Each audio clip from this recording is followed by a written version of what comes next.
I may hate drama in my life, but I love talking about the drama in yours.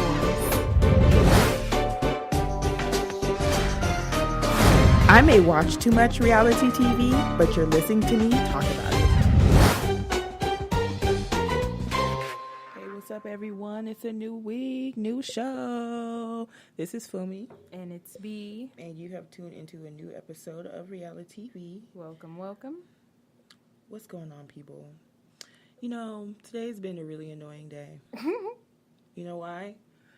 Because I'm tired of this man that's a so-called president. And I feel like today just confirms that he purposely does stuff. That way he can feel like he saved the day later. Right. Not surprising.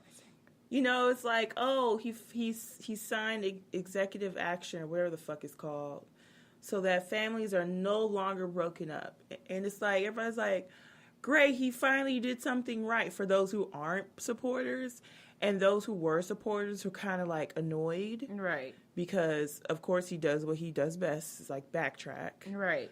But for the people who don't support him, but, you know, were happy that he did it, it's like, you guys don't really understand. I feel like he does these things purposely to so he can say he's a Superman later. Yeah. Then I find out the action doesn't reunite families that are already separated. Wow. It's only like newcomers. That's sad. Isn't it? And it's like, of course, all these supporters are, well, don't break the law. You won't be separated. It's like, hold on, bitch. Right. So let's say you are trying to run away from an intruder in your home and you're speeding your car with your children.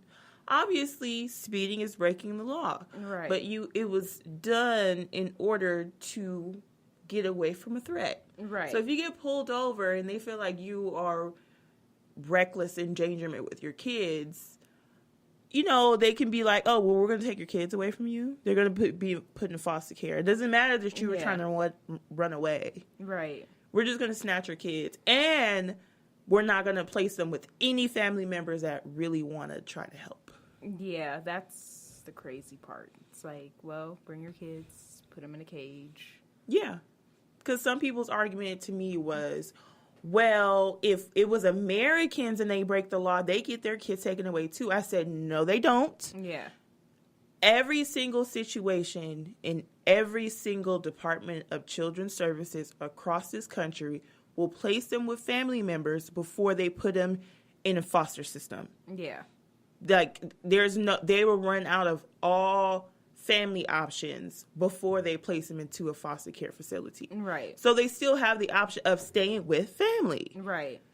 So, and then that family member can come and bring them and have them visit you while you're in jail. Yeah. So it's like, you can't even really compare the two, like, oh, well, citizens, they can't see their kids. I'm like, it's not the same, because you're pretty much saying you not only can you not be with your parents, but you also cannot be with any family members whatsoever. And then if there's an older kid and a younger kid, the older kid can be in one detention center, and then the other one can be in the tender age center. Just sad. Nothing justifies separating kids from their parents if you do not have to. Yeah. You don't have to. You're just using the situation as an excuse. And these are the same people who say that abortion is wrong, it's immoral, like you should never, you know, kill your kids and be apart from your kids. They're very pro-birth, but when it comes after that, give two fucks. So, because it's been going nonstop for like the past 36 hours, and I'm like, this is all crazy. I see in my feed. I'm tired of seeing it. He's still an asshole, so... Mm-hmm. But anyway, enough about politics. It's not a politics show. But besides that, how was your week? Pretty good. Very busy. Right. But, yeah, can't complain. Busy. What about you? This is the first week I really wish I was in LA, to be honest. Mm-hmm. I just feel like I guess I'm miss the comfort about being with people who I've been with my whole life. Mm-hmm. So I just kind of feel like I wish I was just like in LA and not out here. That makes sense. But, yeah, even though it's like kid free, it's like I'm still trying to get to like meet people and stuff. So even meeting people, it's not like I can be like, yeah, you gonna be my bitch, you about to travel forever. No, it's not gonna be like that. So I mean, I know it takes time, but it's like, Jesus. Yeah. I'm kind of like them bitches on these shows where a newcomer come in a group and you kind of look at them sideways. But I don't really look at people sideways. Mm-hmm. I'm slow to really be friends. Right. Because people be faking. Mm-hmm. People fake. People lie. People stab you in the back. People are so I'm real slow to be like, hey, let's like travel, or because that's what I really want to do. Right. You can't just do that with anybody. Mm-hmm. So it's like the time for me to have like my first full-on kid-free weekend. I mean, summer should really be like in LA. That would be the perfect time. I would have went to R&B only on Saturday, and then brunch to bomb on Sunday, and then happy hour during the week, going to Hermosa Pier. Like, I've been doing a whole bunch of shit. Yeah. So. Well, it's a change, and you'll adjust to it. And then you just got to remember, like, when you go into those groups, everyone that goes there, they're not necessarily looking for a best friend. They're just looking for people to spend time with, or just to do stuff with. Spend time. And if you look up in 5 years from now, you guys are still cool, and it's like, oh, okay, cool. But I mean, I already know that there is separations of groups of friends to do certain stuff with. Mm-hmm. Like, you're gonna, even in the friends that you have already, you're gonna have like your, I don't know, happy hour friends, and then you have your traveling friends, and then you have like my spa friends. Like they always have some type of category. And then you have the really, really close ones that you pretty much do anything with. Right. So I already know that. No, you don't have to be best friends. But at the same time, it's just like, kind of like dating. It's like, I got to get to know people all over again. Yeah. It's like friend dates. Anywho. But yeah, other than that, just trying to do this whole smoothie thing again. Didn't really work out so well today because I ordered pizza. All right, well, it happens. And I told my accountability partner, who was actually a new person, I went to this like whole meetup group thing on Saturday. And I have an accountability partner. And I did text her. I was like, I cheated. I mean, I should have texted her before I ordered. Now I think about it. You already did the deed to where she can't even account for you anymore. I was like, I cheated today. She said, what you have? I was like, pizza. But I did have my green smoothie this morning. I had like a snack. I had water, my detox tea. But I was just like, it'll get easier. It happens. So, yeah, I just know as long as I start the new day, like, okay, let me get back on it. I usually throw out whatever I have left over. Right. So I don't go into a new day eating the same shit. And it's a total... I'm more sad about the money I wasted more than me eating the pizza, to be honest with you. Because it's like, damn, I just spent X amount of dollars when I really could just put that in like a savings account or something. Yeah. But, anywho, let's get into the RealiTEA-V celebrity news of the week. And so I wanted to start off with this bitch because she was in the news, literally the news, because ABC News posted it on Facebook, so it was in the actual real news. Farrah got arrested. Mm-hmm. She got fucking arrested for what she always does. Right. Berating people. For being herself. For being herself. So I was just like, of course, everybody in the comments, all the little reactions were the laughing ones. Like, ha, ha, ha. Like, bitch, that's what you get. Yeah. Whether they lied on you or not, it's kind of karma's a bitch. Yeah. And that's what you get. And so she responded. She did get out, or I don't know if they charged her and whatever. I know for a fact that she got arrested because she was in the jail cell for at least a couple of hours. Then her white privilege kicked in, and then she got released. So, but her response was, and you know what? And I've said this before. The only thing I respect about this girl is that she never turns her comments off. Yeah. On her Instagram, and she will be like, I do what the fuck I want, and that is it, and you guys are pieces of shit. Right. And she never backs down. That's the only thing I have, like, a little bit of respect for. It's like, I can respect that. Yeah. You know, some people, like, who's always turning their comments off? Fucking Lala from Pump Rules. Yes. Anytime, almost every time she posts her boyfriend, she turns the comments off. So it's like, you want to post, but you don't want anybody to comment, then you just don't post. Yeah. But, you know, whatever. So it's just a picture of her in this TMZ, right? And then she says, because I guess she gets paid for it, it says, looking great in my pretty little thing. All right, go ahead, throw your ad in there a little bit. Get your coins. And she said, no charges and no jail time. I chose this life and I handle being targeted as a public figure and public punching bag. All is fair in Farrah's world. Okay. And I will never believe the lies that people need to sell to make $1 off of me. Happy, it's all recorded and documented, as I should never feel unsafe and be targeted at a hotel I'm staying at. The Beverly Hills Hotel truly allowed misconduct by staff to a paying guest. There's no need for me or anyone else to be treated this way. The Beverly Hills police officer should stop having power trips. Mind you, white privilege. Because she never talked about power trips before until it involved her, right? Okay.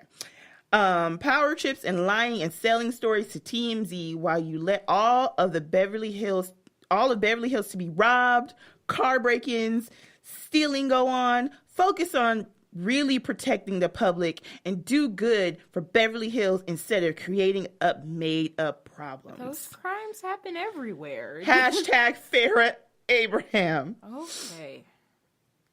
Somebody said, survivor, you're a perpetrator. Lord. So it's like, bless her. Every single thing that you said made no sense. They did exactly what they were supposed to do. Somebody called the cops and they came. And I bet you 90% of the police force of Beverly Hills don't know who the fuck you are. Right. So saying that, you know, they're coming because TMZ and blah, blah, blah. It's like, bitch, they don't care about that. They really don't. They're Beverly Hills cops. There are a lot of significant people who actually live in the area. Right. And who've stayed at that hotel that are more significant than you. Please, yes. Unless you were in the penthouse on the top floor, there's really nothing you can really say about you staying at the Beverly Hills Hotel. There's plenty of people who stay there. Right. Who have way more money than you do. So. Bless her soul. But she let the comments go on. There's over 2,500 comments. So, and 42,000 likes. So she said on her profile says, entrepreneur, busy screenwriting for my first film. Okay. Well, let's see that. And she's a New York Times best-selling author. She wrote a book? I don't know. I never heard of it. Okay. So the other story that I have about her is that she gave Michael a Father's Day shout out and called him dad. Oh, wow. I'm like, wait a minute. What did he do for that? She must be really mad at her mom. Oh, wait. And I'm glad you say that because the only, my father, my dad, happy Father's Day. There is so much I'm thankful for having you as my father. So many funny and crazy times and can't believe it moments, but I'm overwhelmed with love for you and how it's hard to read this because it's full of shit. Right. But I'm overwhelmed with love for you and how we've come such a long way from the days of 16 and pregnant, then to life changes in Teen Mom, and worked our relationship on Family Boot Camp. Like, just go ahead and promote every show you've been on. To a point where you ride or die, you're up for my adventures, and to girl who really appreciates... But y'all didn't work out your issues. No, they did not. The only way you work them out is if he does and goes along with everything you say or do, and if he so much as breathes loud, you're cussing him out. Girl. Okay. This is why I saved this and wanted to make this, like, because it's only relevant because it's full of shit. Wow. Full of complete shit. I know he read that like, what? Adjusting his glasses. Did I read this right? She called me dad. Right. Must be talking about somebody else. Right. Who appreciates having an amazing father, understanding, communicating, and trying your best. I'm reading how it says. That's meant the world to me through all of my life phases, including born. Blessed to have you in my life, and thank you for being a great grandpa to Sophia Abraham. Mind you, if Daddy Derek was such a good father or somebody she wanted to be with, Sophia would have his last name. It means the world to me. And I went to I went to the comments. Right. I had to go to the comments. And the first negative comment was, I give the poor guy props. I was about to say crops. I give the poor guy props for putting up with you. Yeah. And somebody said, oh, he's your dad now and not Michael. Right. When did he get an upgrade? The person you disrespect and name call constantly? Okay. That's and sad. last bit of Farrah bullshit of the week. She went to the MTV TV and Movie Awards, and it's like, bitch, aren't you suing them? Right. Shouldn't you have been banned? Her Aunt Sophia was there. Maybe she bought a ticket. I don't know what it was. Maybe she bought a ticket. Right. I don't know what it was. I have a feeling they did not invite her. Right. She might have bought a ticket. Probably, but I'm like, if you have a suit against MTV, right, and you're done with the show, you've been let go. They're full of shit. They're gender biased. You have nothing to promote with them. Your contract is done. Why are you even there? In the words of Miss Jocelyn, Ho, why are you here? Like, why? Ho, why are you here? Like, why? And of course, a lot of people were like, why are you there? Yeah. Like, it makes no sense. I'm trying to find the post. And the post is like, me and Sophia at the awards. Yeah. Oh, my God. No. Oh, my God. Oh. And then she tagged MTV in this post. They should have wrote back like, where are you sitting? Security. I'm like, can we get a gag order so she doesn't like at us anymore? Right. And then somebody said, you seem like a hypocrite going to an event of a company you sued. And why does your child always look crazy? Oh, I mean, you should never come after the kids. But Sophia does look traumatized.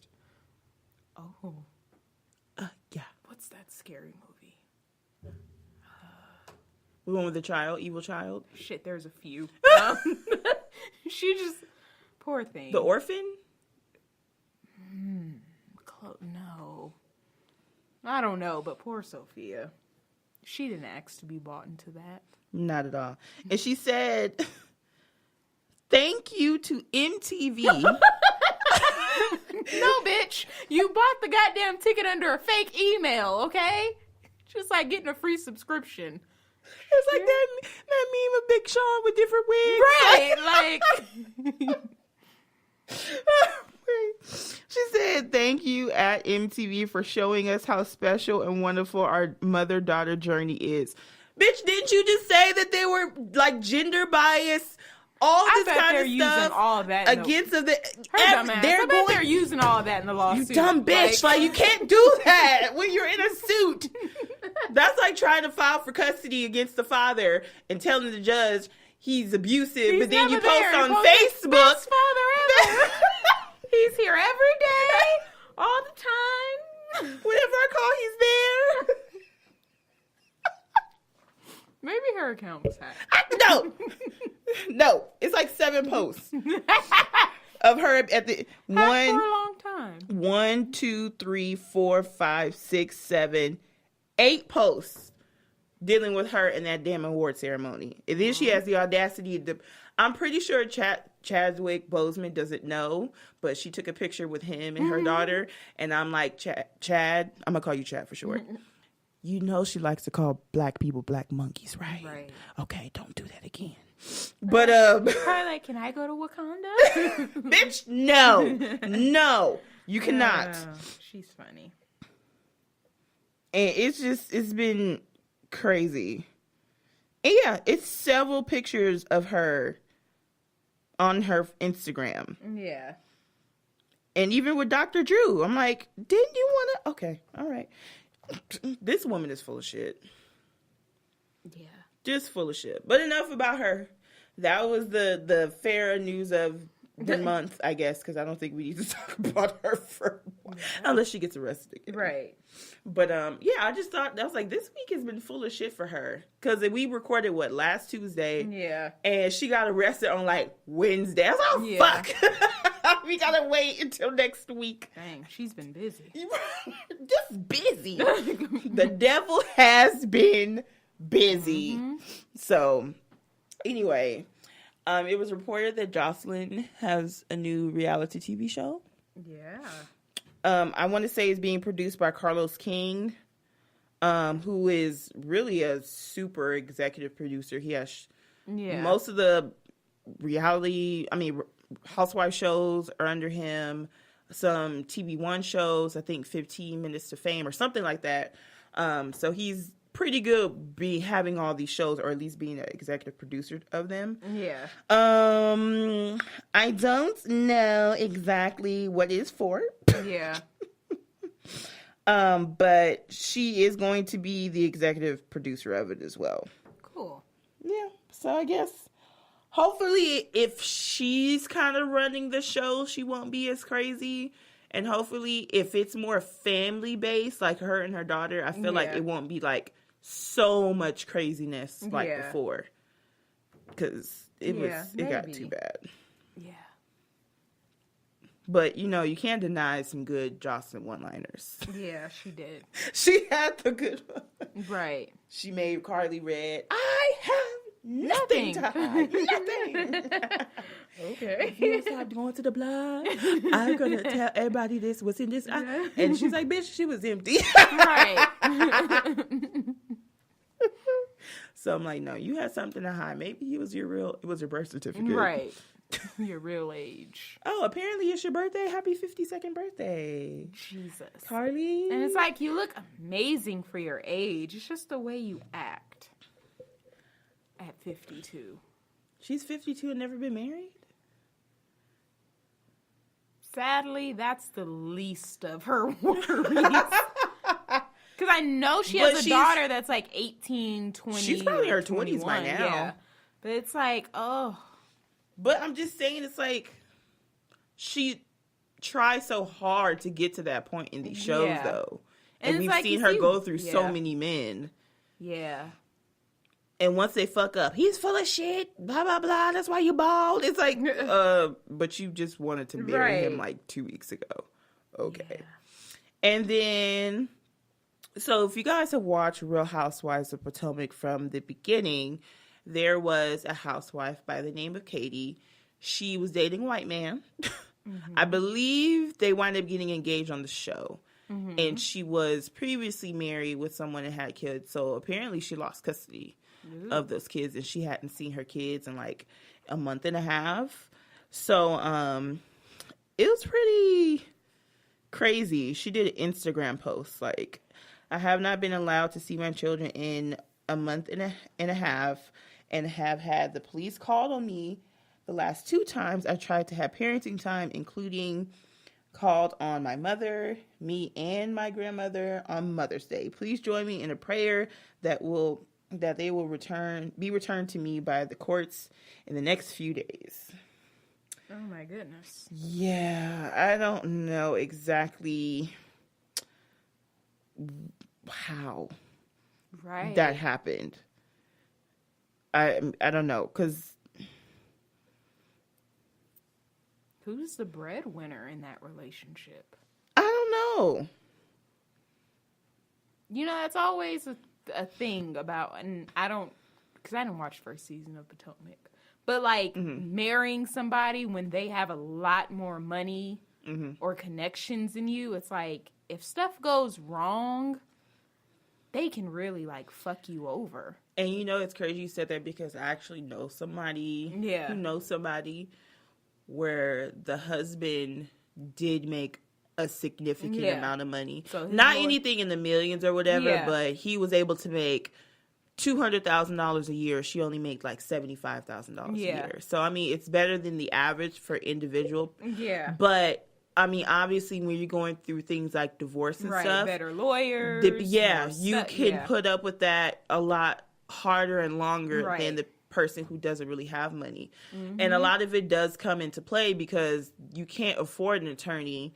And honestly, the best thing about having an attorney, besides them knowing laws that, you know, could help in your situation, they don't have any emotion in it. So emotion plays into a lot of things when it comes to how that judge makes the decision. So if you seem hostile in court, even though you just really feel like you're passionate about your children, they're going to take it as, well, you're hostile, and if you're being this difficult in front of me, I'm pretty sure you're doing worse in front of the other person. So, I mean, it takes a lot for you to get your kids taken away, but then again, you might have a biased judge, you might have the attorney of the other person be an asshole. Right. And really and try anything and everything under the sun with whatever they can do legally to try to get the kids. Yeah. And they don't see it as taking the kids away from you. They just they'll be in a better situation or better like, I can afford for them to be here. Yeah. You know what I mean? So it's pretty fucked up. Like, if you can avoid fighting in court, even if you go through a divorce, that'd be the best thing, especially when it comes to your kids, because that shit gets crazy. But I mean, I really hope for the best for her, because I know that's pretty difficult. If anything, I just hope that they get to a point where they're cordial and they don't have to like play tug of war with your kids. Yeah, because it's not fun at all. No. And so today, from the Real Housewives of New York, Tinsley's broken up with her boyfriend again. Oh, wow. They should still be recording, because I haven't seen anything about a reunion yet, so it might actually come up on the show. Oh, wow. But I know, you know, they have broken up, and then they kind of got back together and reunited and all that. So, and then she's talking about her eggs and that she froze when she was like 35 or something like that. So, yeah, but that's all that I have. I don't think there's anything else, unless you could think of anything else that happened this week. Well, I heard some Jersey Shore stuff. We can talk about that if we talk about the show. Oh, we will definitely try to get there. Yeah. Because it was a lot of shit going on. But yeah, it was just, okay. So let's get into these shows. Mm-hmm. Let's talk about Real Housewives of Potomac. Yes. So, I don't know about you, but I felt kind of glorious when Giselle and Robin got kicked out of. They've been kicked out of better places before. But Giselle been kicked out of a lot of places on camera. It's like, you can leave. Right. You're doing too much. You're being ghetto. Please leave. It's always, And they did the little flashback of all the time she was told to go. She's like, my nigga, if you don't want to be here, you can leave. Matter of fact, just leave. Not even a choice. I mean, especially when you're somebody's house. I have the authority to kick you out. So, I mean. And then for you to try to tell me, yes, I was talking shit, but that's what people do. No, it's not. No, especially in front of them. Like, can you make sure that none of her friends are around? Because they're just gonna be like, so this bitch is in the kitchen talking shit. Do you think I'm gonna chime in and we're gonna talk together? Right. Like, yeah, she do talk too much. Like, don't you hate it when people are like, the person who's not really a friend is like talking shit or trying to be smart in front of that friend, and then the friend was like, okay, you know I'm bound by the laws of loyalty to tell her or him, right? Right. Like, either tell them or check you directly. Like, one or the two. Like, but you're not going to sit here and talk about my friend in their house in front of me. I think because it was in her house, they were like, I don't need to address you. Yeah. Like, I'm just going to let her know because you over here eating her food and eating and drinking for free. Talking shit. And taking At least stand in the corner, but you just happily... This fucking house is ugly. Food is bland. Like, then why are you eating it, bitch? Have some cool. I can go to KFC. The food's seasoned better. Well, good. Not the way you was chowing down. I know, she was eating pretty good. But yeah, she had a good plate made. Healthy plate. Right. Just like black people. You go to people's house, get free food, and just fill the whole plate up. Right. And then talk shit as you're eating it. Like, this potato salad is bland. But you just... But I'm hungry. It'll do. I got no food in the house. Right. You know what my dad used to do? What? Okay. My dad's Nigerian. Duh. I talk about it all the time. So we have these really, really big parties. I need to take you to one. So you can really just be in it. Yeah. But anyway, you used to always be like a shit ton of soda. And not only would my dad have like 4 to-go plates of food, because he was considered the uncle to like give food to, my dad would have like 2 grocery bags full of soda, like can of soda to take home. And he would make trips. God. Yeah. And it was like kind of thing to do because the person who, it was usually an event for like church or, it wasn't like at someone's house. So it usually is like, well, I'm just going to take the shit home because. They ain't gonna need this. No, if you're at a dance hall where a party is, it's like, they're not really going to want to take all that shit home anyway. Right. So he was like, well, I'll take the pleasure of taking these cans of soda. And I get 5 cents when I take your recycle. Oh, yes, I am taking these cans of fucking soda. I kid you not. My dad would probably still do it to this fucking day. And he was just in LA for a party. With his bags. His African attire, his little hat slanted to the side. Plates. With his gold rings and gold... My dad be lit. My dad be dressing to the nines. But, that's what his black Nigerian ass would be doing. And it'd be so funny. I'm like, this is so my dad. Lord. But, yeah, so I still don't understand why they can't do anything separate. Yeah. Like, they will talk it about amongst themselves, but they will talk shit about the new girl. Candace. Not speaking up for herself and how Monique and them would chime in or whatever. Yeah.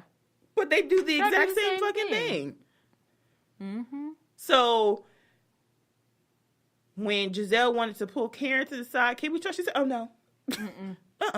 Nope.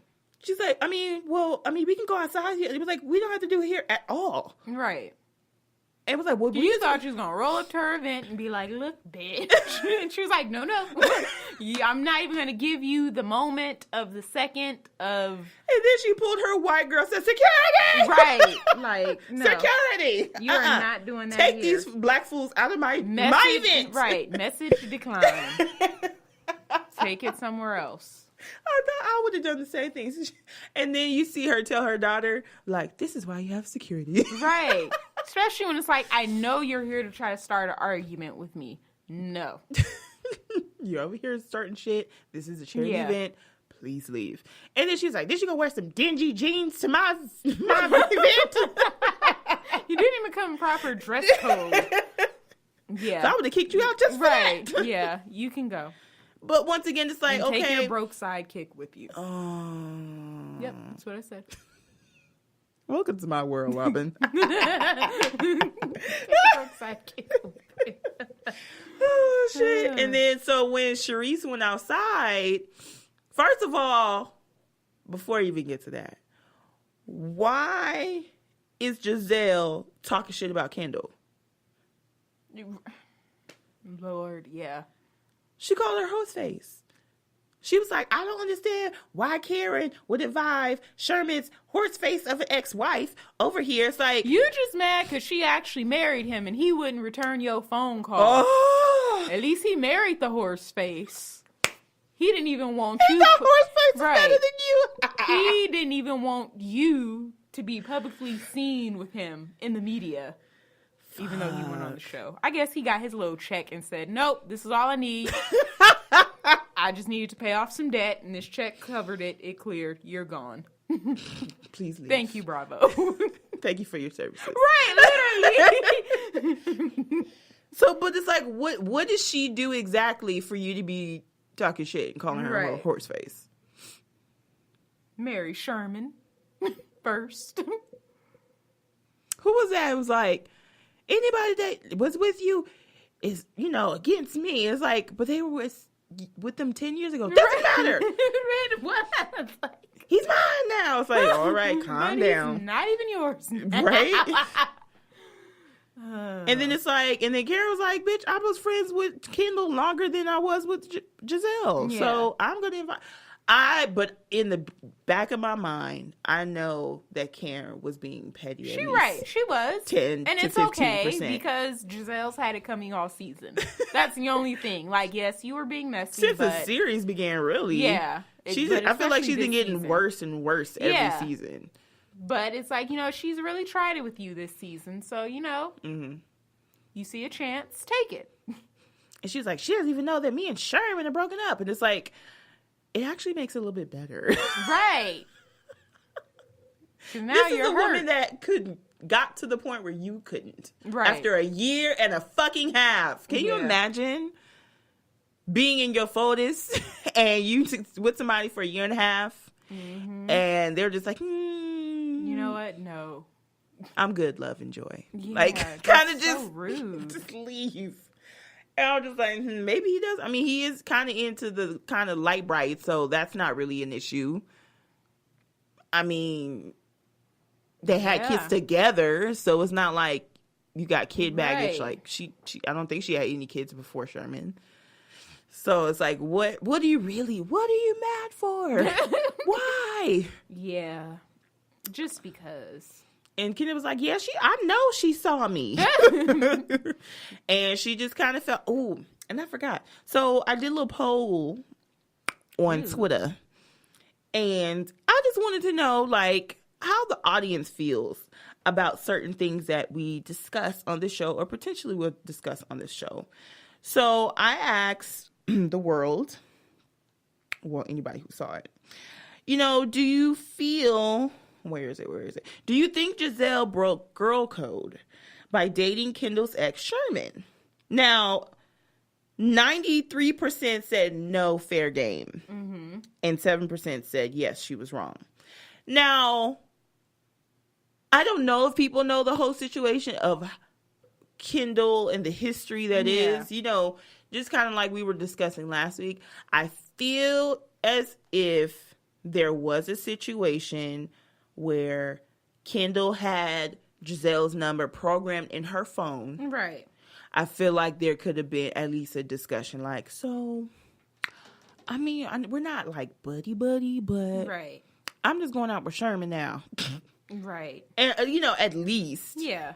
For me. But if it wasn't that, then okay, I mean, then she's just being mad for no reason. Right. At least a conversation should have been had. At minimum. That's what I would expect. Like, especially if it's my ex-husband and, like, it's some time. And you knew that this is my ex-husband. Yeah. I feel like Kendall said that she's been around while they were married. Yeah. So, it's just kind of weird. Especially with the black circle in Potomac. It's very, very, very, very small. Yeah. So, I feel like it would have been easier to just say something. Yeah. But, I mean, people felt like it wasn't, people's fair game. I mean, they're broken up now, so I think not everybody really knows that just yet. Yeah. So, but still, it's like, well, that's gonna make Kendall feel good and victorious. Right. Like, bitch, he didn't even want you, so what you mad at me for? Right. Yeah. And I think Kendall is actually going to be an actual housewife, like, by the end of the season. Oh. Well. Yeah. Because I feel like they mentioned her, like, way before the season aired. Yeah. And I just didn't know who the lady was. See, look what you done did, Giselle. You done went and dated this man, and now you done got his wife a job. You got her storyline. See? You never win when you play dirty. But had you would have had a conversation with her, let her know what was up, and y'all would have stayed cordial, Kendall being around wouldn't have even been, like, a thing. I don't understand why she feels so threatened by Kendall in the first place. Yeah. I don't know. If you felt like you didn't do anything wrong, why you have such a problem with her? Yeah. Does she... I mean, they do have kids together. Yeah. So... Anywho. The part I felt like the Green Bandits needed to separate was when they went outside after they got kicked out. Right, you gotta go outside and reconvene. Charisse went outside, and then I want to say Ashley also went outside. And they were just kind of like, well, we just wanted to talk to her because she lied about, saying that she didn't RSVP in my event, but then she told somebody else that, it was like, I understood, but I felt like it wasn't big enough for you to get this upset about it. Yeah, and to go try to crash her event to tell her about herself. It didn't. I feel like they're just like babies. Yeah. And it was like, oh my God, if I hear about this has been going on for like 3 or 4 episodes about the same fucking issue. Right. I'm tired of hearing about it. And then she goes off on Charisse. Yeah. And Charisse kind of hood. She was like, I don't got time for the bit. I don't got no fucking time for this. I'm going back inside the place where you just got kicked out of. I'm not dealing with this. She's like, well, it's just a test to our friendship that you would go to her event and not mine. She was like, she invited me to her event a month before you did. I already made a commitment. I wasn't going to back out of it. But she wasn't even planning the event. It was like, my event, I was planning it. She was like, I didn't know that you were planning it like that, but I'm still not backing out of this event. Right. But we've been friends long. It's like, bitch, I don't have time. I'm going back inside. Right. Dang. It's just, was Charisse's attendance that important? And then Giselle tried to chime in. Charisse is like, I am talking to Robin. Right. I am talking to her. She's like, well, okay, we'll talk to her then. Okay. That's what I was doing in the first place. Right. Back. Lord, those ones. Smacks back. Oh my God. Yeah. And then I did find it funny that Karen was like, please have your donations, but make sure you write it to Icon Enterprises. And then Icon Enterprises will give it to the foundation in honor of you. Right. Ultimately, she's trying to do the donation, the full donation from her. Yeah. And that's just for tax purposes and things of that nature. Of course, what's his name? Michael, Ashley's husband, was like, scammer!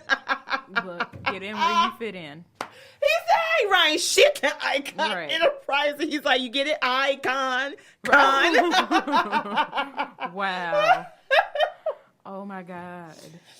I was like, and then the producer asked, like, so how much did you actually donate? She's like, I'm not giving that information. Everything's public. You can just find it on the web, on the site. Like, okay. So if they would have wrote Icon Enterprises a check altogether of, let's say, $1 million, she really could have just like went from Icon to them for like $700,000 or $250,000. I'm just being generous, right? So they don't really know like. And then ultimately, it's like, do the person who wrote the check originally get like a tax deductible? Because I believe they should. But technically, they didn't give it to a charity; they gave it to Icon Enterprises. Exactly. So how that's kind of like taking them, girl. Yeah. I hope that. Yeah, they should have just wrote the check to the charity and just called it a day. I mean, unless they wanted to do that so they can help pay for the expenses of the event, and then she should have said proceeds of whatever goes to the charity. Then that would have been, not as misleading as saying, oh, write your donations, but make sure you write it out to us.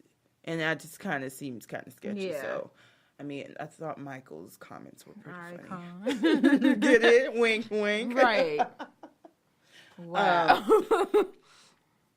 So you saw that little argument that Chris and Candace got into? Yeah, where he was like, he'll check her every time or something. I don't know why, but when he said that, I was like, this shit's so sexy as fuck. I don't know if anybody else felt it. He was like, yeah, and I'm going to continue to check you every time. I said, oh. Right. You going to check somebody? Oh, okay. Right. I was like, all right, well, I see why she likes you. Right. Where is he from? I don't know. I feel like he was that one white boy that was around all these black people when he was growing up. And he went to all the cookouts. Right. Probably. I don't. But when they continue to, because they play the little solemn, ominous music. Yeah. And it was like raining. And then they showed her crying and the ring on the table. It was so dramatic. And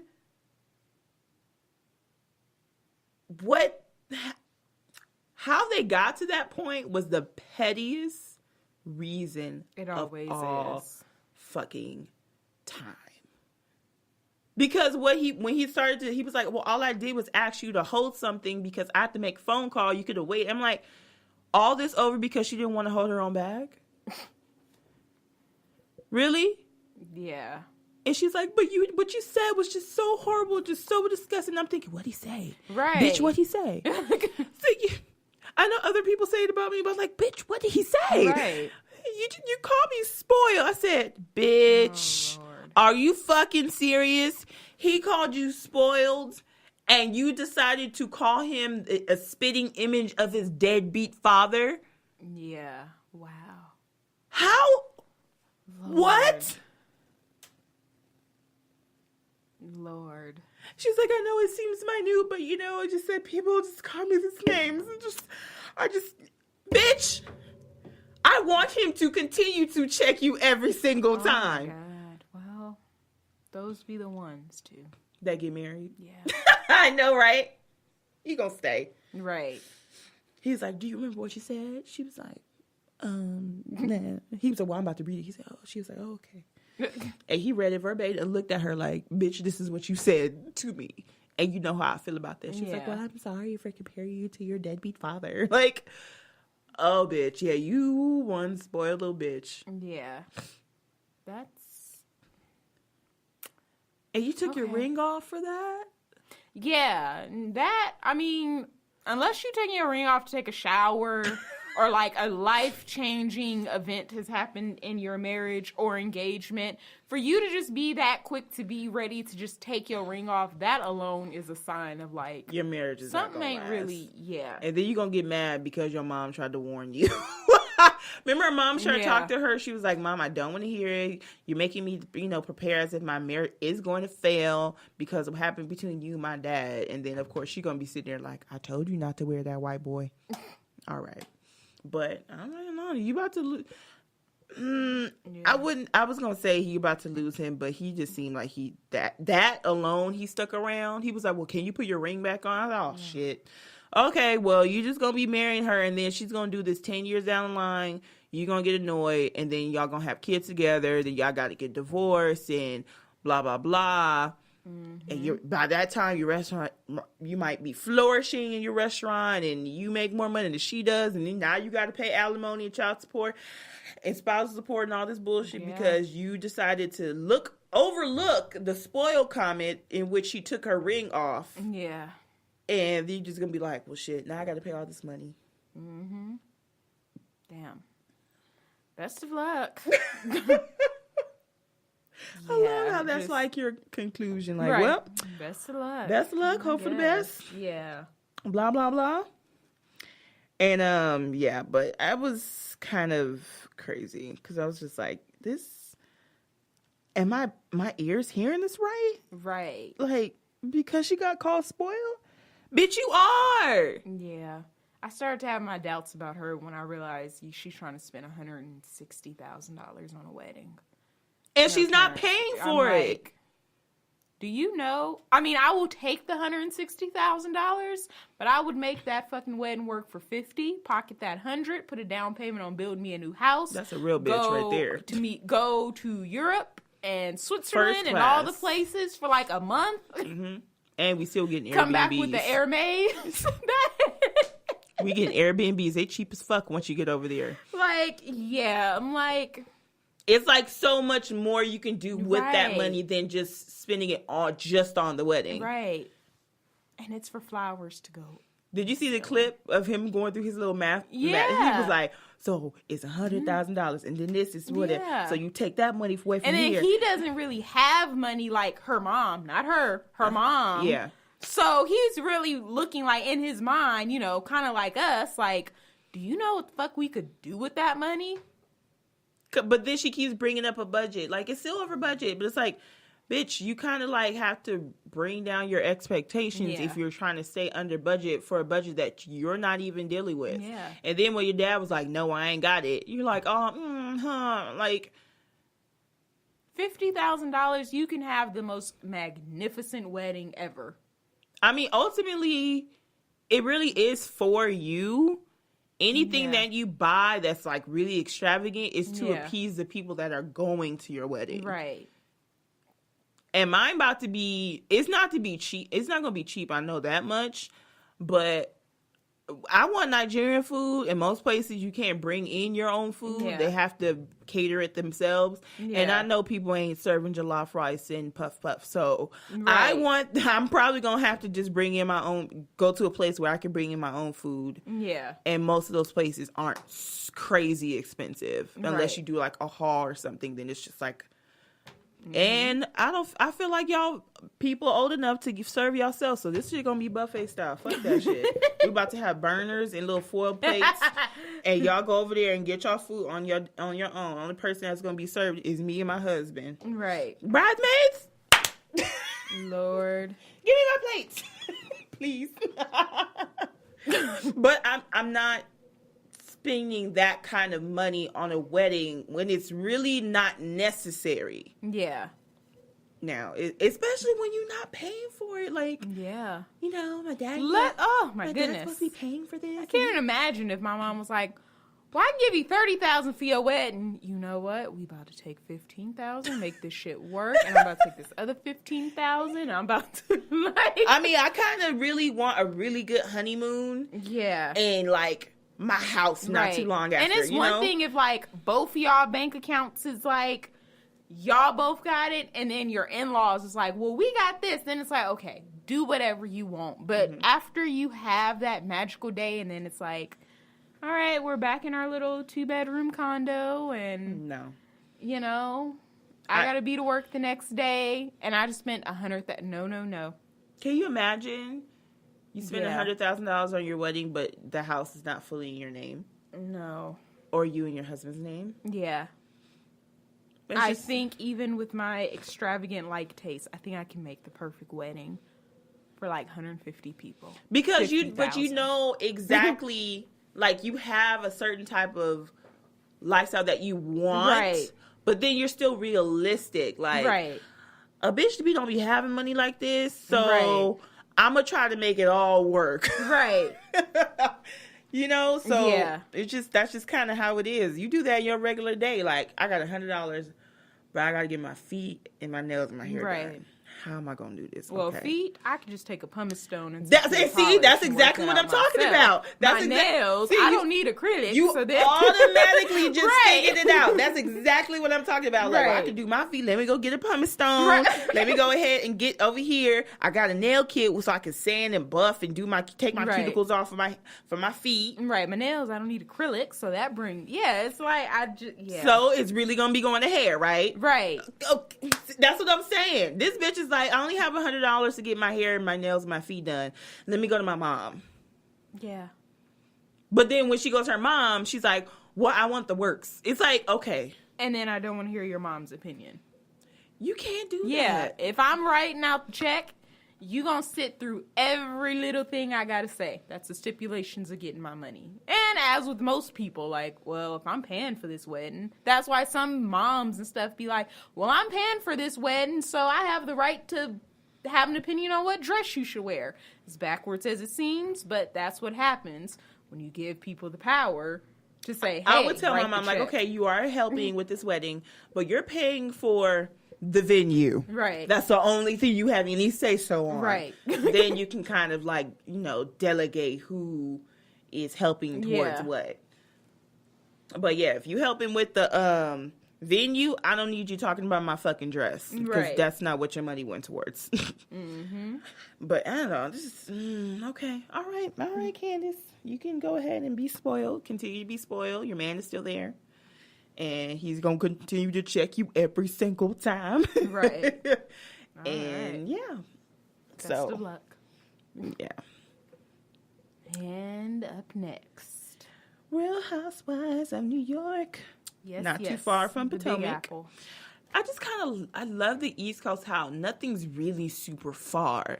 Yeah. Like, as you come to the West Coast, it's like, fuck, to get to the new states, the next state over is going to be at least 3.5 hours. Yeah. Like, to get to the next state. And the closest state if you're in LA, it's Nevada. Yeah. And then once you hit the state line, Vegas is in like 40 minutes if there's no traffic. So it takes don't try to go up north. Because I went to Portland and it took us 15 hours to get from Portland to LA. Jesus. 15 fucking hours. Yeah. I said, yeah, I don't think I'm going to be able to. I could do a road trip, like a cross country, but it needs to be where we're stopping in certain places for some time, because I refuse to be in the car for like 30 hours trying to get to a certain place and then like fly back. No, I'm not doing that. I can't be in the car that long. But I caught up on all of the New York, and Dorinda, did she just be getting drunk out of her mind? Yeah. And then her slurring gets worse. She already Watching slurs. her eat disgusts me. Doesn't it? It's like, ew. Like, if I'm eating and she's eating, I gotta put my food down. Because I'm like, ugh. And it gets worse when she drinks. Yeah, I couldn't be at a table with her. So we're all going out to dinner? No, y'all are going out to dinner. I'm going to sit way over here if I do go, because I don't want to be in front of her while she's just... She really talks. She didn't have the parents that like would slap her ass. Don't chew like that. When she was a kid. Probably not. Ugh. Even when she talks, she's like, "And you need to come over here and do crumbs this." And she got a Rocky Balboa mouth. With loose lips. Yeah, and then just like a loose jaw. Yeah. Yeah, it's kind of weird. It's just kind of, but she gets so drunk, and this is not the first time that it's happened. It happened when they went to tequila to drink tequila. Yeah, and that was like pretty bad. She wound up cutting her damn hand. But she looks so stupid because she's trying to tell somebody who's done relief for many years that his work in Haiti pretty much didn't do anything. Yeah. Like, they're still like this and that. He was like, I've actually seen these students like go to college. Like, what do you mean? Like, and then Bethany's like, did you just say that? Yeah. She's like, well, Richard did. It's like, okay. I understand he was your husband, and I understand it is completely different from what Sonia went through because she went through a divorce. How long ago did he pass? At least 10 years ago, 10 or 15 years ago. And it was not recent. Yeah, I don't want to say get over it, but has she ever went to therapy? It was like the early 2000s. Like 2000s. Even the way she talks about it, it's like you would think he just died like a year or two ago. No. Mind you, she's been on the show for a good 4 seasons by now. So even that tells you. And when she was first on there, he was already dead for some years. Yeah. So it's been, probably like 10 years. Right. And she still talks about him like he passed away yesterday. Yeah. Every opportunity she gets, she's talking about Richard. Yeah. So, of course, Sonia's like, we're always talking about Richard! Don't you dare compare your divorce and my dead husband! It's like... Girl, sound like Cartman. If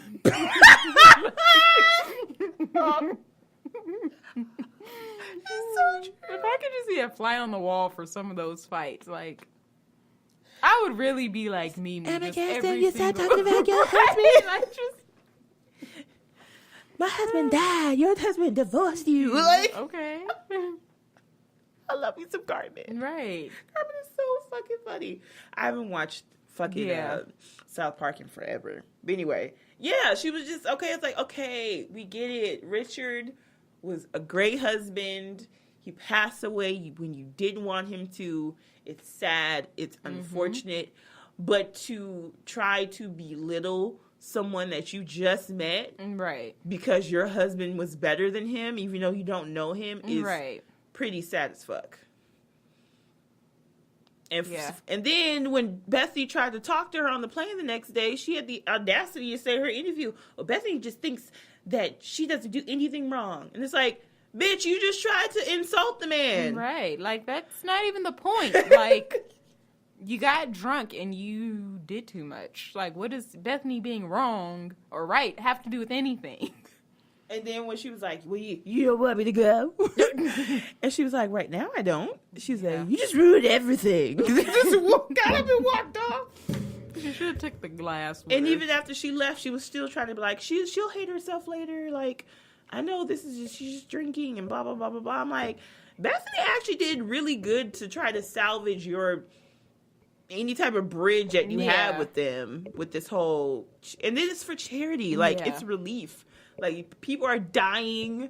They don't have their medical supplies. They don't have electricity. And you are seriously comparing him to a dead man. Like, well, can he come back and help us with this? Because we need some help. He needs to be like Kenny. Can you come back the next episode and help us out? Oh my God, thank you! You bastards! Oh my God, Richard's gone! You bastards! Before I know, Richard popped right back up. Like, it never happened. Goddamn Kenny was always fucking dying. And the one time he died and it worked for them was when he had to play that golden video game in heaven. It's like, pew, pew, pew. Oh my God. Oh shit. Oh God. And if people think it's weird that I'm talking about South Park has been on for like 22 years, since the 90s. Yeah. So we grew up with South Park. So all you 18, 19-year-olds like, you too old to be talking about. South Park has been around since before you were born, bitch. And leave us the fuck alone. Sadly, it might outlive some of you.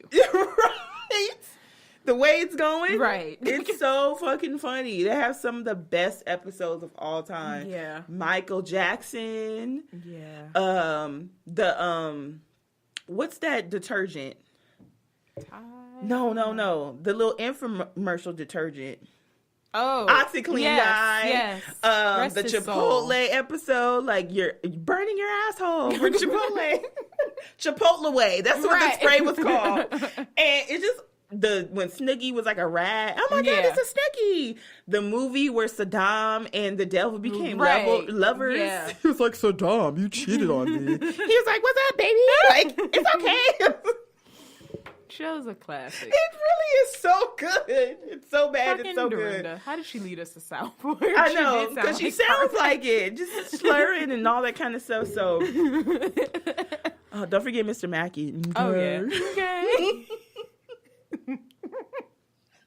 I think in college, I got in an argument with somebody. No, they were just going off. It was Samuel, and he was just going off. And I was just like, okay. And I think you were there, and everybody just started laughing. I forgot what it was. Just bitching about something. It was like, okay. That's where we got Wendy's eyes from. Right. Wendy was cutting them eyes so hard. Like, bitch, what the fuck did you just say? Right. Just hilarious. We got some, what in the butt? Right. Oh, Sam.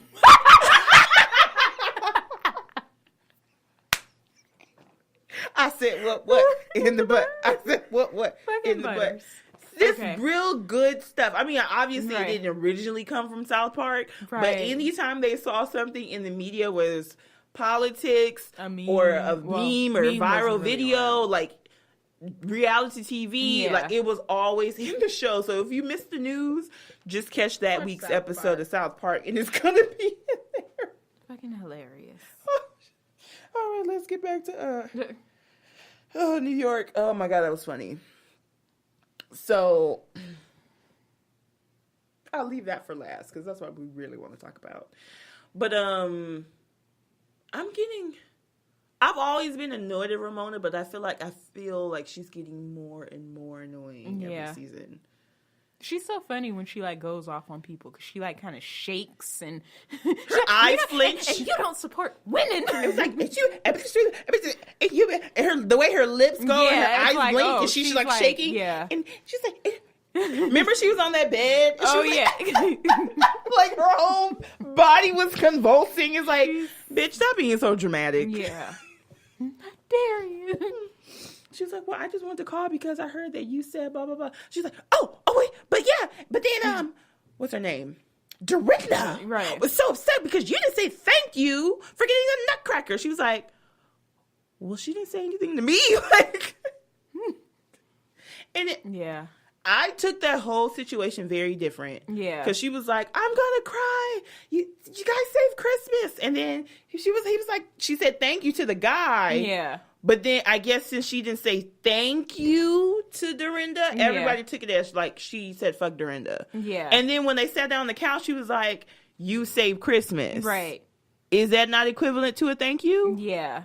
I guess she probably felt like, I don't know. I guess she wanted acknowledgement. I don't know. Yeah. But isn't that acknowledgement though? Yeah, it was. So what the fuck?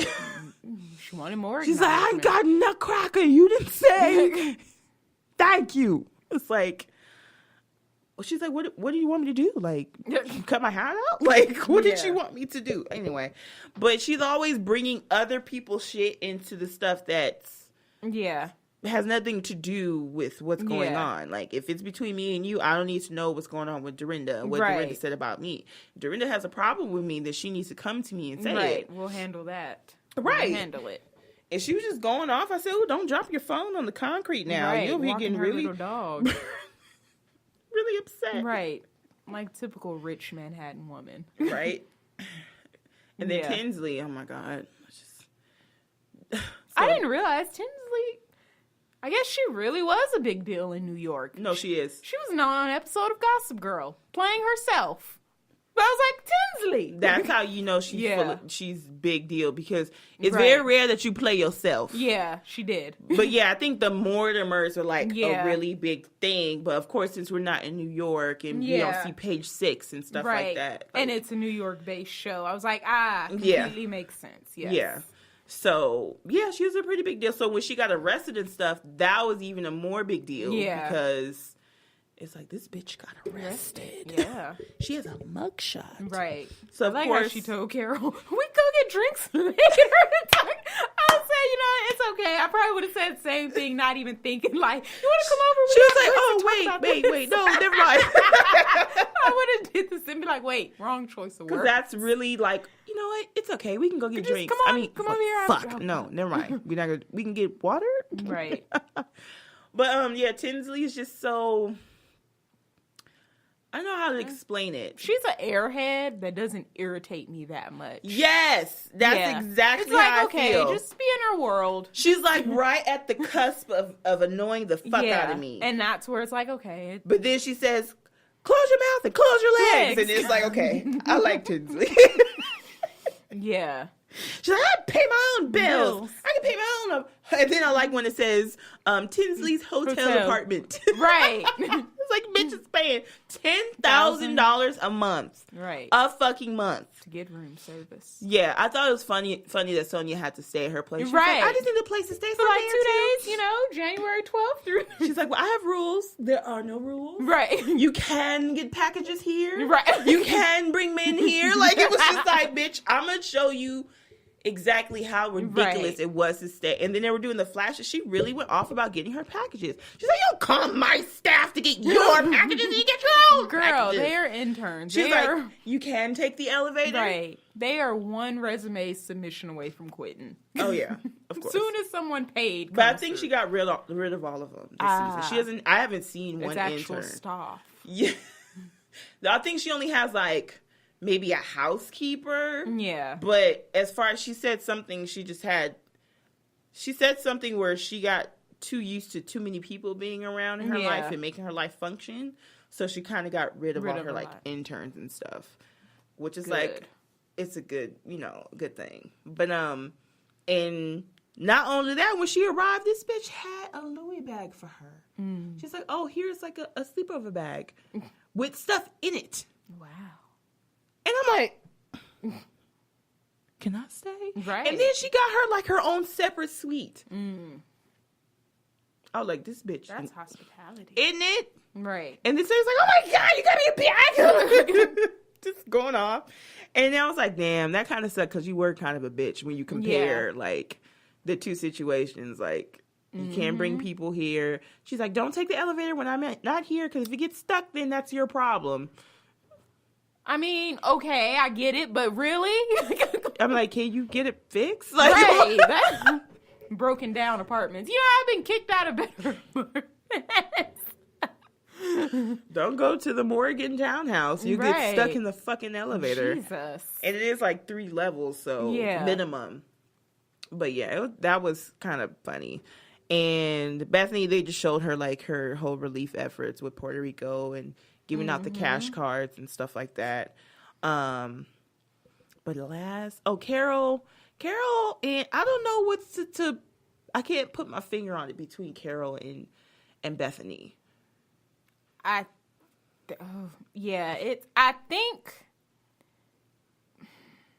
think maybe it's probably one of those things. I don't know if maybe like Carol wanted space from Bethany, but it wasn't necessarily she had a problem. I don't know. Because I feel like Bethany has always been the same since the first season that she's been on there. She's always been very blunt. She's always been very, like, you know, she just Bethany. Right. I'm right, you're wrong. I just feel like Carol's the one that's adjusting. Yeah. And then it's just weird. Yeah. And then you have other people, like, there. Chiming in. Yeah. That doesn't which doesn't help make it easier. Either. Yeah. And they're always talking about, why text you and blah, blah, blah, blah, blah. And then it was like, well, that's not how it happened. Well, how did it happen then? What happened like this? It's like, okay, well, that just seems just really, really petty. Like, like it's getting to a place I feel like it doesn't need to go. And then the whole situation with Adam not wanting to help with charity because he wanted to be paid. And then Carol says she didn't know, but Bethany swore up and down. She's like, I called you. Wouldn't just call you and start talking shit without telling, like, you what's going on. And then I thought you were broken up. Right. Because I don't know, most times when people break, like, if it's, like, you and me. Yeah. And if I break up with someone, you calling him a piece of shit really wouldn't bother me. Yeah. Unless I feel like I want to get back together with him. Yeah. Or something of that nature. I don't know. The whole situation seems really weird and awkward, and I don't even know what's going on. Yeah.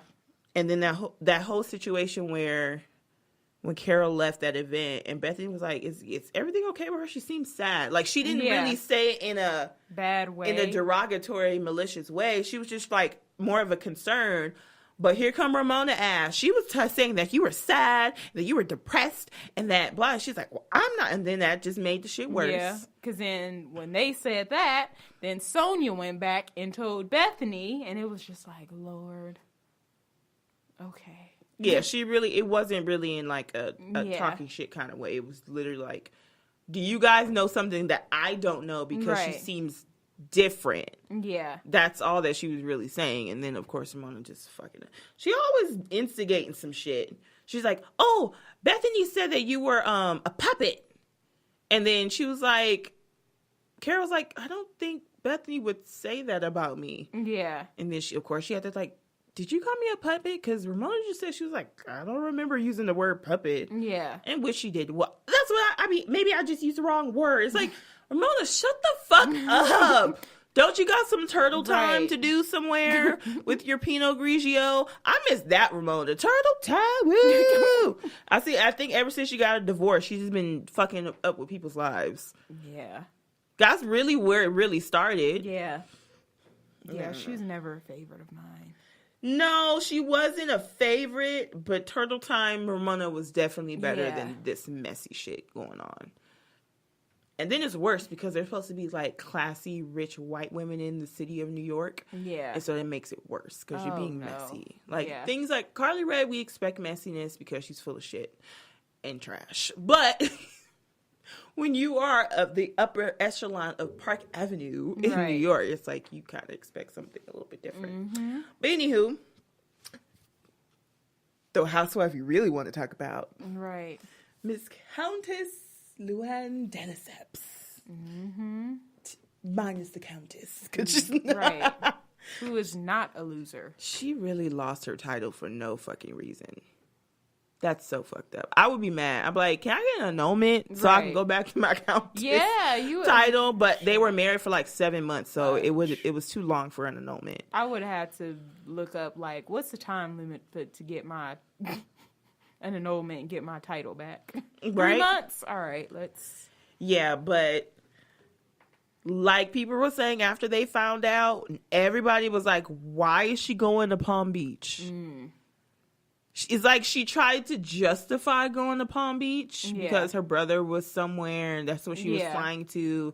And then she was supposed to go to like Honduras or something like that afterwards. Yeah.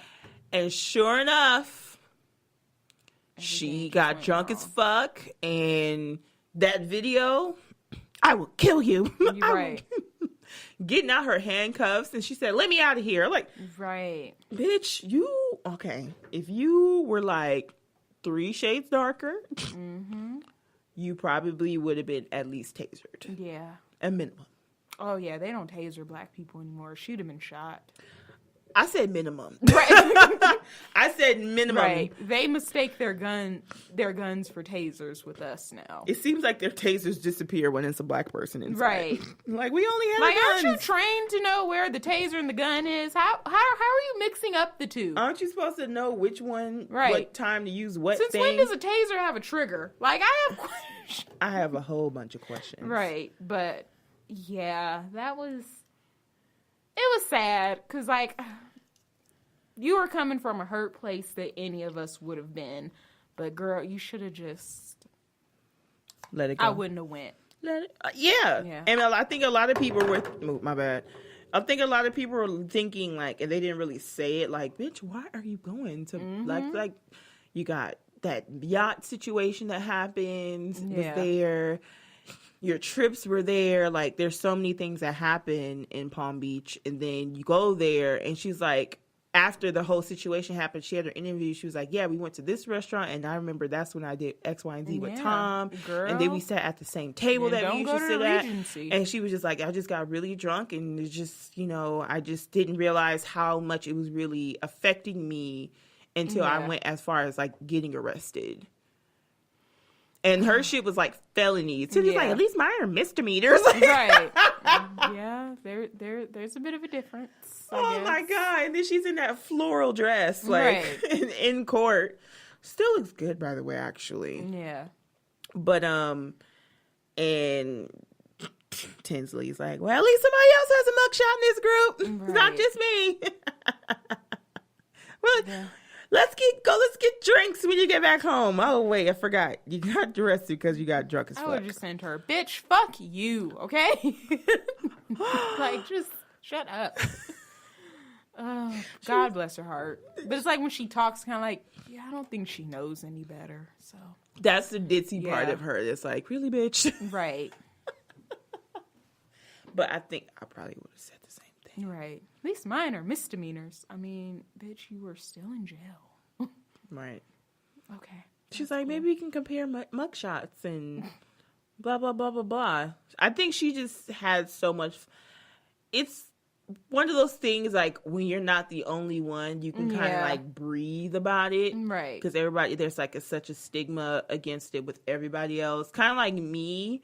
Like, when I had a kid, and I'm, like, the only one of the Nigerian kids who has, like, a kid and blah, blah, blah. So when another friend of mine had a kid, or I found out he had a kid, I was like, that actually makes me feel better. Right. Because I'm not the only one. I'm not the only one out here thotting and bopping these streets. No, I really wasn't doing that. But I think it was just kind of one of those things. It's like, oh, I can talk about it because I'm not the only one. I'm not the black sheep of friends who's been to jail, has a mugshot, blah, blah, blah, blah, blah. Like, she has it bad. and it's a little bit worse because mine were misdemeanors. I mean, right. What she's charged with is one thing, but what she can actually be convicted of can be reduced if she does like a plea, or she went to rehab voluntarily, so they might take that into account and blah, blah, blah. And then, you just got good old white privilege. So it's going to be one of those situations where it's like, yes, Your Honor, I'm so sorry. I just had a really horrible breakup, and you could see in the media it gets really hard. I'm on page 6 and blah, blah, blah. I lost my countess title. There's just all these... My girlfriends aren't really there for me. Yeah, and my girlfriends, they tried to tell me, and I didn't listen, and now I just feel like I should have listened, but now they're not really there for me when I want them to be there for me.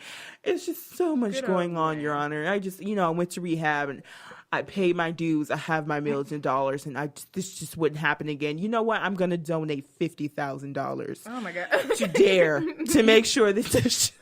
Right. This keeps going, and so it's like, oh, there's your white privilege going on, working there for you. So, I don't know when her court date is, if it passed already. I haven't heard anything. Yeah. Which is actually weird because that happened in December, like the day after Christmas. So, should have heard something. Yeah, I should have heard something by now. But it would have been in the media, like, oh, she got convicted of blah, blah, blah, blah, blah. Yeah. So, I guess they kept postponing it, I guess, at some point. I don't know. Probably. But, court system. Well, Luann, I wish you the best. Say it. You hope for the best? Get some help, girl. Yeah, because you're a little bit older, so you can't be making these type of mistakes forever. You already done traded in your countess title for love. That didn't work. Which, no. Maybe you'll listen to friends next time. Yeah. And it's not necessarily about listening to friends, but when you have, 80% of the people that you're close to telling you the same bullshit, it's like, there's smoke, there's fire. You can't just... Even if you didn't want to break up with them, maybe you should have just postponed slow down things a little bit.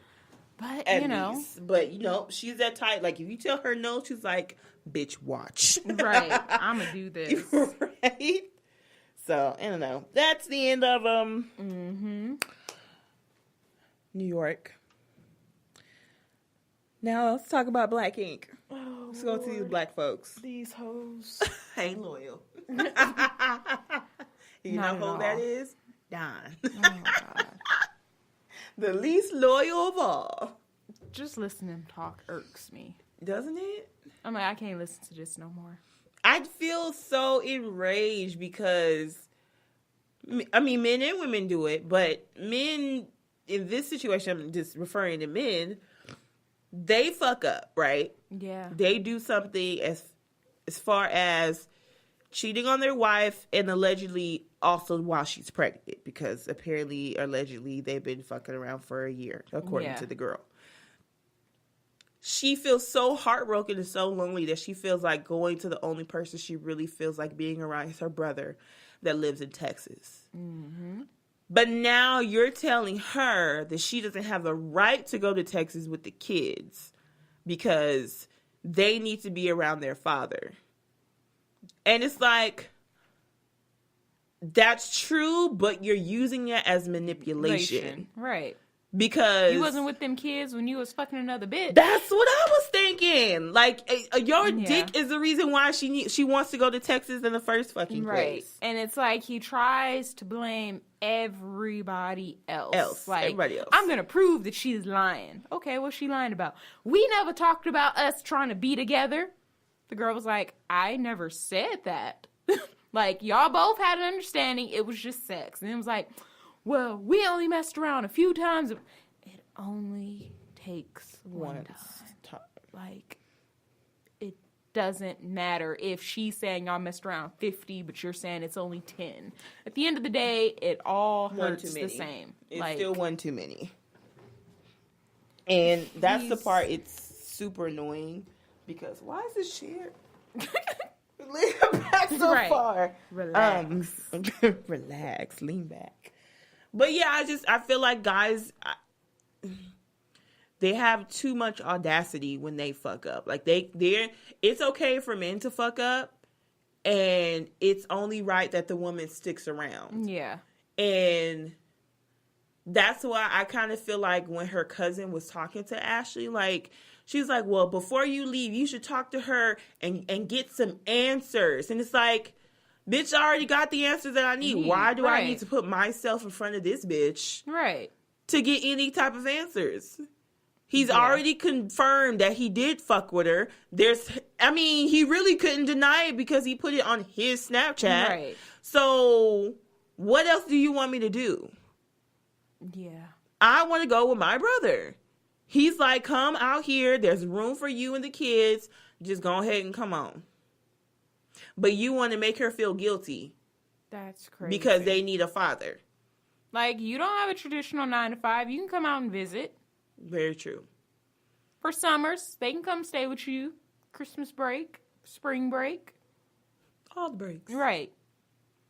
And then the baby has to stay with her regardless. Right. So that's not even an option. Right. So it's only the other one. Right. I forget his name.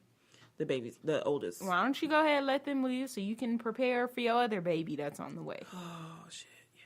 Forgot about that. And that's like, it just irritated me because now it makes her look bad because, she over here trying to rip away, kids from their father. It's like, y'all keep forgetting, like, it's always fuck the woman. Yeah. It's the man and the kids. Yeah. That's all that matters. The man and the kids. The man says that he doesn't want you to take the kids away.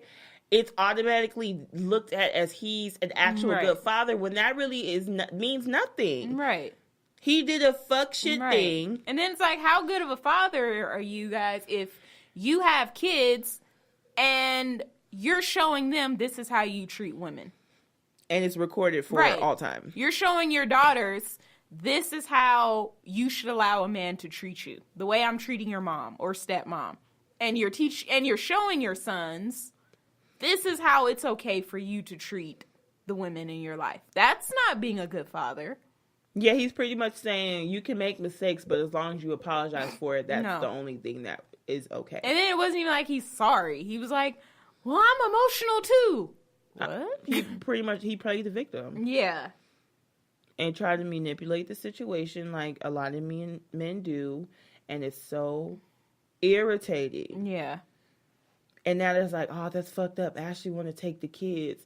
What the fuck else is she supposed to do? Right. I'll take my ass to Texas and then file out there. Mm-hmm. Bitch. Then you have to come out here and like, the women always have to do all the fucking work. Yeah. It's ridiculous. Like, of course, yeah, we say like, well, she should have left a long time ago. But at the end of the day, he's still wrong as fuck. Like, doesn't make him any less wrong because she should have left a while ago. Mm-hmm. And shouldn't have more kids with him. Yeah. But at the end of the day, it's like, and then it's fucked up because this crazy bitch popping up at events and shit. So yeah, I don't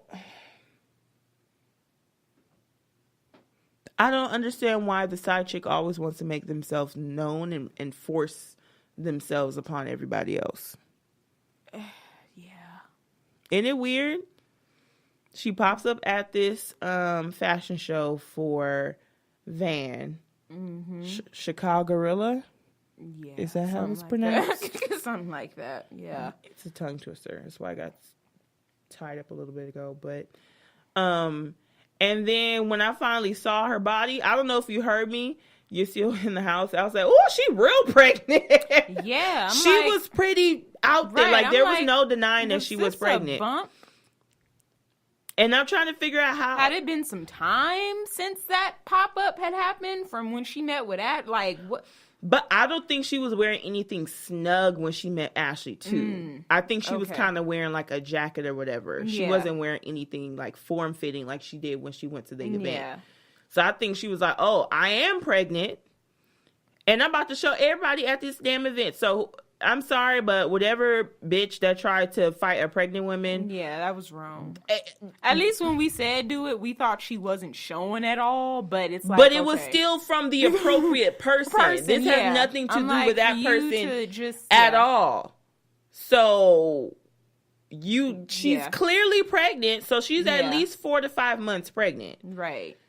And she's not she wasn't being hostile. Yeah. She wasn't talking to anybody any kind of crazy way. She was actually really calm. Yeah. And saw the group forming around them. So this person was just really just foul because it didn't have anything to do with you. It had to do with her and Don. Yeah. They were talking it out. She was just she really looked at him like, nigga, you can lie all you want, but at the end of this day, this baby's in my fucking stomach, so what's good?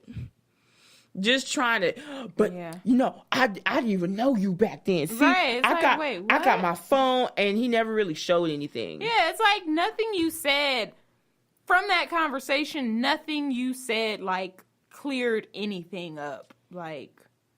So I don't get what he was. Well, I know what he was trying to do, but it didn't work. But you know what? When it comes to women, what we sometimes do is try to focus too much on the woman and not really the man himself. Yeah. So I think that's why guys sometimes try to paint her in a bad picture. Right. So that way you can focus all of your anger on her. Right. And be like, bitch, you some, this is my man. And then he can feel protected even though he did some fucked up shit. You know, I look at it like a robbery. Let's say you're just minding your business, twiddling your thumbs, and person A comes up to you and is like, hey, I made this plan. Let's go rob this bank. And you're like, I don't really know. Maybe we shouldn't do that. And it's like, no, I figured everything out. Just come with me. Let's rob this bank. So person B is like, well, all right, cool. Let's go rob the bank. You rob the bank. Then you guys get caught. And it's like, well, from the woman's point, it's like, well, it was his idea. He planned it out. I just went. It's like, yes, he's probably going to get more, or he should get more time, and he should get the bigger punishment because he was the planner. However, you as well also knew what you were getting yourself into, so you may not get as much time in jail as him, but bitch, you're going to jail too. Well, yeah, you're an accomplice. Yeah. That's what you mean. You're going to. At some point in time, you made the decision, and you were competent when you make this decision to partake in this affair. Right. It's not even a side chick. It's literally, it's an affair. Y'all married. So I understand that part. But then sometimes the woman has to remember that both have blame. It's just that the man has a little bit more because he's the one that's married. Yeah. So it's more. Yeah. Yeah. So the only way we know for sure if Ashley really is going to hold him accountable is if she actually follows through what she says this time. Because every single time he's done some fucked up shit, she will get mad. But then guess what? She would try to beat Charmaine's ass. Yeah. When that really, really didn't even happen. Yeah.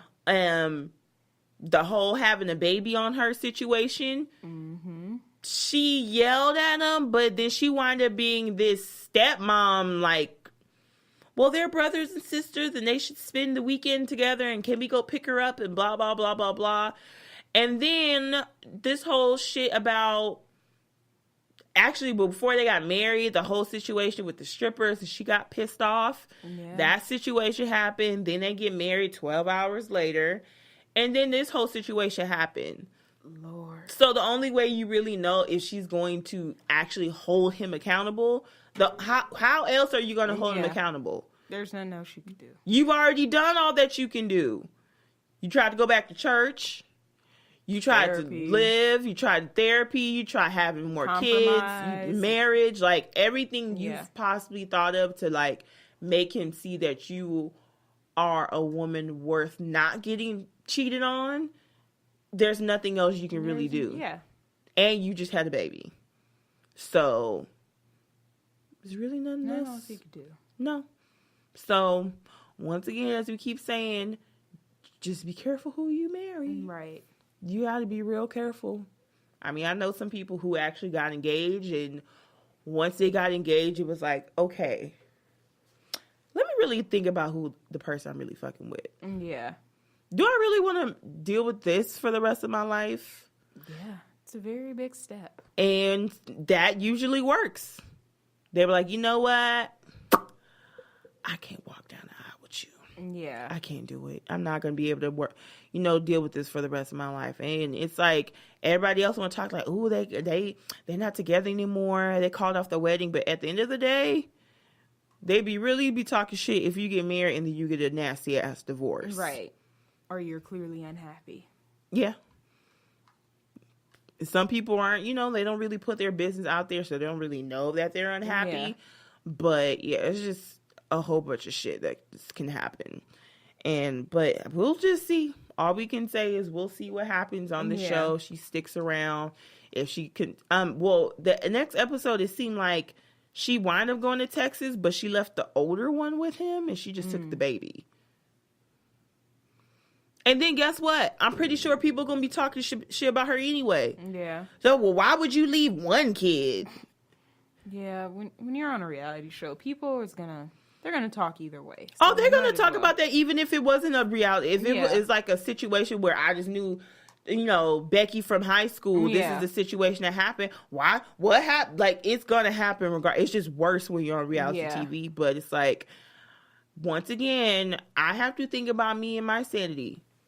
Like, I can't take care of my kids if I don't take care of myself, and that's mentally, emotionally, physically, and financially. Yeah. So I'm not doing good emotionally and physically, probably. I want to get to a place where that's going to help me, and right now that's being with my brother in Texas. End of story. So I mean, I don't condone separation of parents, but at the same time, it's like, y'all niggas and bitches got to be acting right. Yeah. That's just how it is. She's not saying she wants full custody. Well, at least not right now. She's not saying that you can never see your kids or anything like that. She did mention, like, Don is a really good father or whatever. But she was like, I just need my time. Yeah. I need to feel okay. And I can't be okay here. So, it is what it is. Yeah. And then Ryan went ahead and got a new shop. The new 9 mag. I don't know how to feel about it, honestly. Yeah. It's just like, I was just like a forced storyline, I guess. But yeah. That's just how I feel about the whole situation. So we'll see what Caesar says in the next episode tonight. Yeah. Today's Wednesday. So,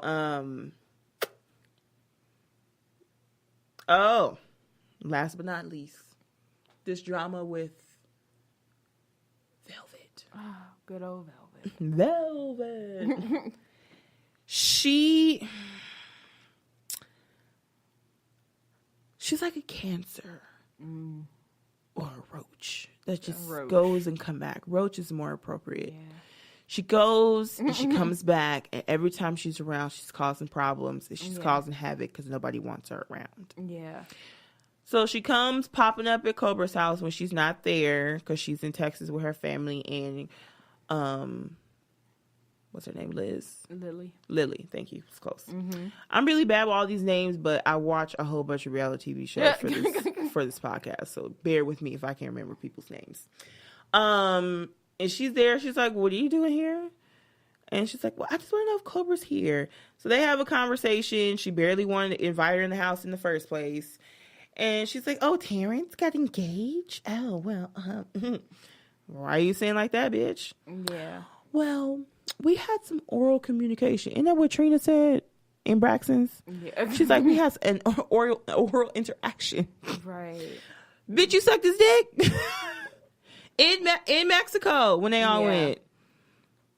And it's like, once again, another woman who's being like, well, I need to tell her because she shouldn't be marrying no scumbag and, a piece of shit man. I just want to do the right thing and let her know. Well, then if you want to do the right thing, then you would have never fucked around with him in the first place. And just told her he tried. Like, right. he tried to do it. Right. I feel like that would have been more of like, I gotta like let her know. Right, like that's how women of the world. Hear ye, hear ye. That's how you let a woman know. Their man tries something, you say, fuck no, you stop it, and then you tell them, look at what your man tried to do. I want no parts of this. Good day. You don't fuck him and then be like, well, I need to do the right thing. Like, the right thing is to not do it in the first place. Like, you don't get to do it and then get brownie points because you're like, well, I need to tell her. No. Once you did it, you're a whore. A roach whore like that. Ugh, God. I'm not surprised though, but I know. It just makes it always makes it worse when the woman tries to make it seem like she did some type of good deed. Right. That's why I feel like if you are going to do some bullshit, you are going to be treated like scum on the bottom of a shoe. Yeah. The last thing you need to do is try to justify any part of it, just like the man shouldn't be justifying any part of it as well. Oh, well, we were going through some things. We were arguing. That's right. More bullshit than, or the same as, well, things happen. I was vulnerable. You shouldn't have married him in the first place. Yeah. Well, I'm just trying to let you know that he's full of shit. So I don't want you to, marry the wrong person. All that shit doesn't matter. Like, once you confirm and can't deny that you had oral communication on social media. Right. And then when you saw them, you was like, oh, well, why you didn't tell me you were engaged when you were texting me? It's like, why did you even... I get why you said it, but why did you even have to say it? And then Danielle's standing there like, wait, what? And then she was so bold and so random with it. Like, could it have been somewhere else? Like, could you at least hit her up on the side just with her? Why does it have to be this whole spectacle and get an aha moment for something that just really just makes you look like a piece of shit? Yeah. As a woman. But you're trying to do the right thing. Right. Continue. And Danielle would do the right thing and beat your ass. And then, it's just, man, of course, he looked like, what's she doing here? Right. Of course. Now you look guilty. You're dumb as fuck because you did it on text messages. Apple has the easiest way of... Did you see the update? So when you do a screenshot, it goes to the side and you click it. And it'll let you automatically crop it, whatever, and then send it to, like, a text message. And then when you're done with it, it said, do you want to save the photos or you want to delete? Delete. It's so convenient now. You don't, before you used to screenshot, go to photos, and then do whatever. No, it just automatically, like, goes to the side, and you just click on it and then send it, your screenshot. And then you can delete it so it doesn't fill up your fucking memory like mine did before. So it's even easier now to send people evidence but not have it saved in your phone. It's just in the text message thread. So it's like, he just doesn't give a fuck. He's causing a spectacle about her and Ryan. Exactly. I said, and I was thinking about this. I'm like, I always want to like have a man and be like, oh, me and all my friends, we all have parties together and group dates. I'm like, no. Friends, y'all not even meeting him until we're married. I gotta scour your phone records. I have to have you randomly followed by a PI. Like, I don't trust anyone. And I know marriage shouldn't be like that, but I'm starting to feel like... You can't put anything past anyone. No. Yeah. I kind of live by that, actually. Yeah. And I was thinking about how I had an ex who tried to get at one of my friends. And when she told me, she was like, I was scared to tell you because I thought you'd be mad at me. And I was like, no, you actually did exactly what a friend was supposed to do. He tried to get your number and ask you to lunch, and you said, no, fuck you. You waited a day or two, and you told me, and that was that. I'm like, most people have been like, well, I don't know what he want, but here's my number. Or, I don't know, but I'm going to go to lunch and see what he... And then it's like 3 months later, well, I've been fucking him. And it's like, 3 months you know later. what? Like... And it then just it's like happens. and then it's like you see some women and it's like they're so crazy and it's like you have no reason to be like that, but then you see shit like that, it's like, fuck, it's like you can't, you should be able to give your partners and spouses an inch, but it's like you give some people an inch and they take 2 miles, and now you gotta revert and be like, you get 1 fucking centimeter.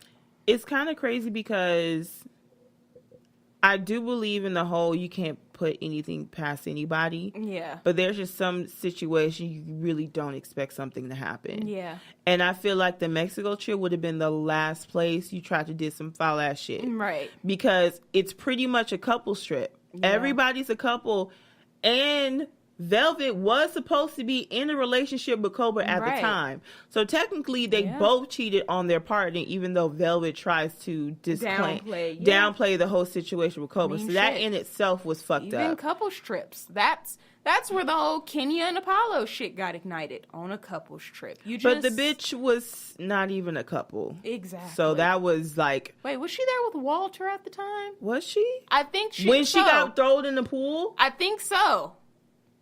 And Walter just didn't care. And everybody was like, Phaedra over here all mad. And Walter over here, I don't give a fuck. I think so.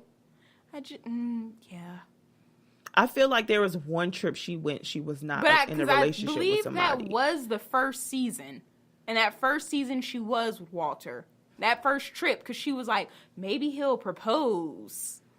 Because that was her first season. Oh, yeah. You know, I think he was there. You just got to keep church and state separate the older I get. And my grandmother used to say that shit. And I used to be like, why are you just so cynical of the world? Don't you hate when your parents and grandparents be right when you get older? It's like, okay, I get it now. One thing I used to hate, my mom used to say when I was younger, I'm like, what the fuck does that even mean? It was like, you don't even know fat meat is greasy. I'm like, what does that even mean, bitch? And it's like, now it's like, I understand. Yeah. I understand. But yeah, true. You can't even really have couple strips and like... Yeah. I guess... You gotta be like... But that's the thing. They weren't even like in the Airbnb house. Right. It's like, how the fuck did that How do you really know like the line to cross to where you don't want it just to be y'all in a bubble at the same time? You know what? It works for Heidi and Spencer. You know what? Yeah, you're right. I'm like, no. Maybe you should call your friends up. No. We've been together 5 years. I still never met you, and you never will. So are we going to retract our statements how Croy was with Kim? In terms like taking her everywhere? No, just being together all the fucking time. I mean, but shit, I don't want to be around you all the time. I just... Shit, I don't know. I know my husband can't have no female friends. I can't. Oh yeah. I don't know no more. Yeah, like, it makes you question everything. There have been situations that happened within the last like year or two that just really make me question like, do I really want to get married? Yeah, and I'm gonna get married, but you ain't about to fuck me over. Well, that's the thing though. That's why I question, because it's like, do I want to get married and have to still think as if I'm single? Yeah. That's the part I'm like, I might as well just not marry nobody if I'm going to have to deal with this shit anyway. Yeah. But I'm like, you can't give, I don't know. Because I was even watching that show Black Love, and one of the episodes was on infidelity and stuff. And some of the shit those people went through, I was like, I mean, I guess it's good that you guys were able to get through that, but y'all shouldn't be together. It was that bad? It was really bad. And I'm like, no, I haven't been there, but I'm like, I don't think this is what love is. Was it a famous, which couple was it? No, actually, this was not famous people, obviously. The only famous couple was like D.L. Hughley and his wife, but everybody else was like... just normal. Yeah, and I'm like, Question. I don't know. Was a baby brought in during the affair? Or were hands used? I don't think so. So it was just a regular affair? It was a lot of fucked up shit with affairs, and it was just, I don't think no one should have to go through Was that. it like acrimony? No. It was just a lot of toxic shit that's like, I don't think love should have to be. So you're pretty much saying, why did they go on Black Love to begin with? I mean, it's good. Why? Because it's like, you know, love ain't always perfect, so it's good that they showed like the, you know, the thin part.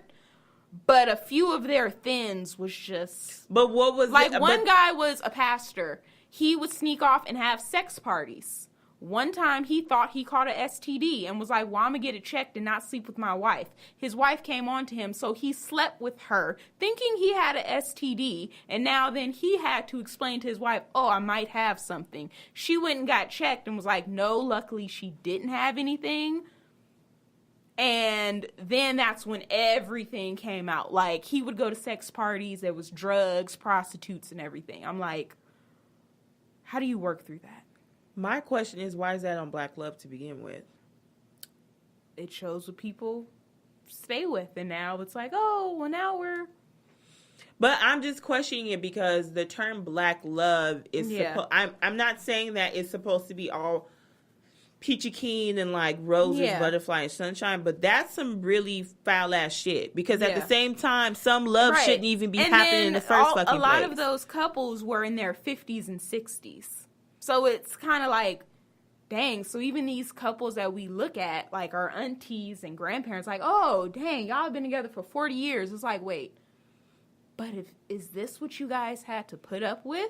There are a lot of people I know. Like, I had a conversation with a friend. She was like, I don't feel like my parents should even be together. Yeah. So that's what I'm saying. Like, just because they've been married for 40, 50 years. Yeah. It was paper, like, it was just like an eye-opener. Like, doesn't necessarily mean that's something like Black I think love. that actually should have been. Because it, like, a few of them, like DL and his wife, it was like, okay, y'all had a rough patch, but I see how you guys work through it. And like another couple. And then one couple was on there. It was clear. They're like, we're still trying. I can't give you no guarantees. We're trying for right now, but I don't know.